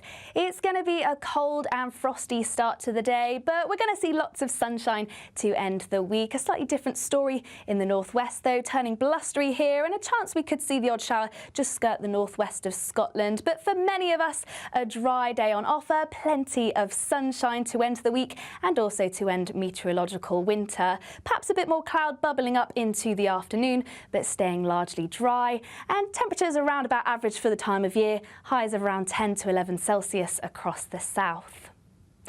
Then to finish off the day, we'll continue to see those winds increase across the far northwest of Scotland. A chance we could actually reach gale force in the very far northwest of Scotland in any exposed spots, and clouds spilling in here, and eventually we'll start to see outbreaks of rain move their way into western parts of Scotland through the course of the night. And similar across Northern Ireland, starting to turn a little bit cloudier here and a little bit blustery around coastal areas. But for many, it's going to be a clear end to the night. That means temperatures are going to soon dip away once again. So likely to see some patchy frost overnight, particularly across England and Wales, perhaps even some fog by the time we reach the morning. And where we do dip below zero, a chance we could also see some freezing fog. But a different story in the northwest as this band of rain moves through. So quite a damp start across parts of Scotland, Northern Ireland by the time we reach the morning, and not turning quite as cold here, but where we see any clear skies, a good chance we could just dip below zero. So once again, a chilly and cold start to Saturday. This frontal system will slowly try and edge its way southeastwards, largely just bringing in a band of cloud, any rain generally easing away, but a chance we could see some light drizzle across northern parts of England and Wales by the afternoon. But behind this, turning brighter, still a fair few showers here, and on the whole, another dry day with highs once again around 10 to 11 Celsius. Bye-bye. Expect a warm front, moving from the kitchen right through to the rest of the house. Boxed boilers, sponsors of weather on GB News. Don't miss your chance to be one of 2 big winners in our latest Great British giveaway, as we have 2 prize bundles that have to be won. There's 2 lots of a totally tax-free £10,000 in cash. You'll also receive a brand new iPhone 16, along with £500 in shopping vouchers to spend at your favourite store. Hurry, lines close on the 7th of March. For another chance to win, text cash to 63232. One entry costs £2 plus 1 standard network rate message, or text bonus to 63232. 5 entries cost £5 plus 1 standard network rate message. Go to gbnews.com/win. Entries start from just £2. Call 0903 681 3232. Calls cost £2 plus your network access charge, or post your name and number to GB11 PO Box 8690 Derby DE1 9TT. UK only. Entrance must be 18 or over. Lines close at 6 p.m. on the 7th of March. Please check the closing time if listening or watching on demand. Good Afternoon Britain isn't just about us. The wonderful thing about this programme is it's about everyone watching. It's an interactive programme. Well, there absolutely is something to see here, and we're going to be talking about it more. Whether it's breaking royal news, Will, please bring us up to date, or indeed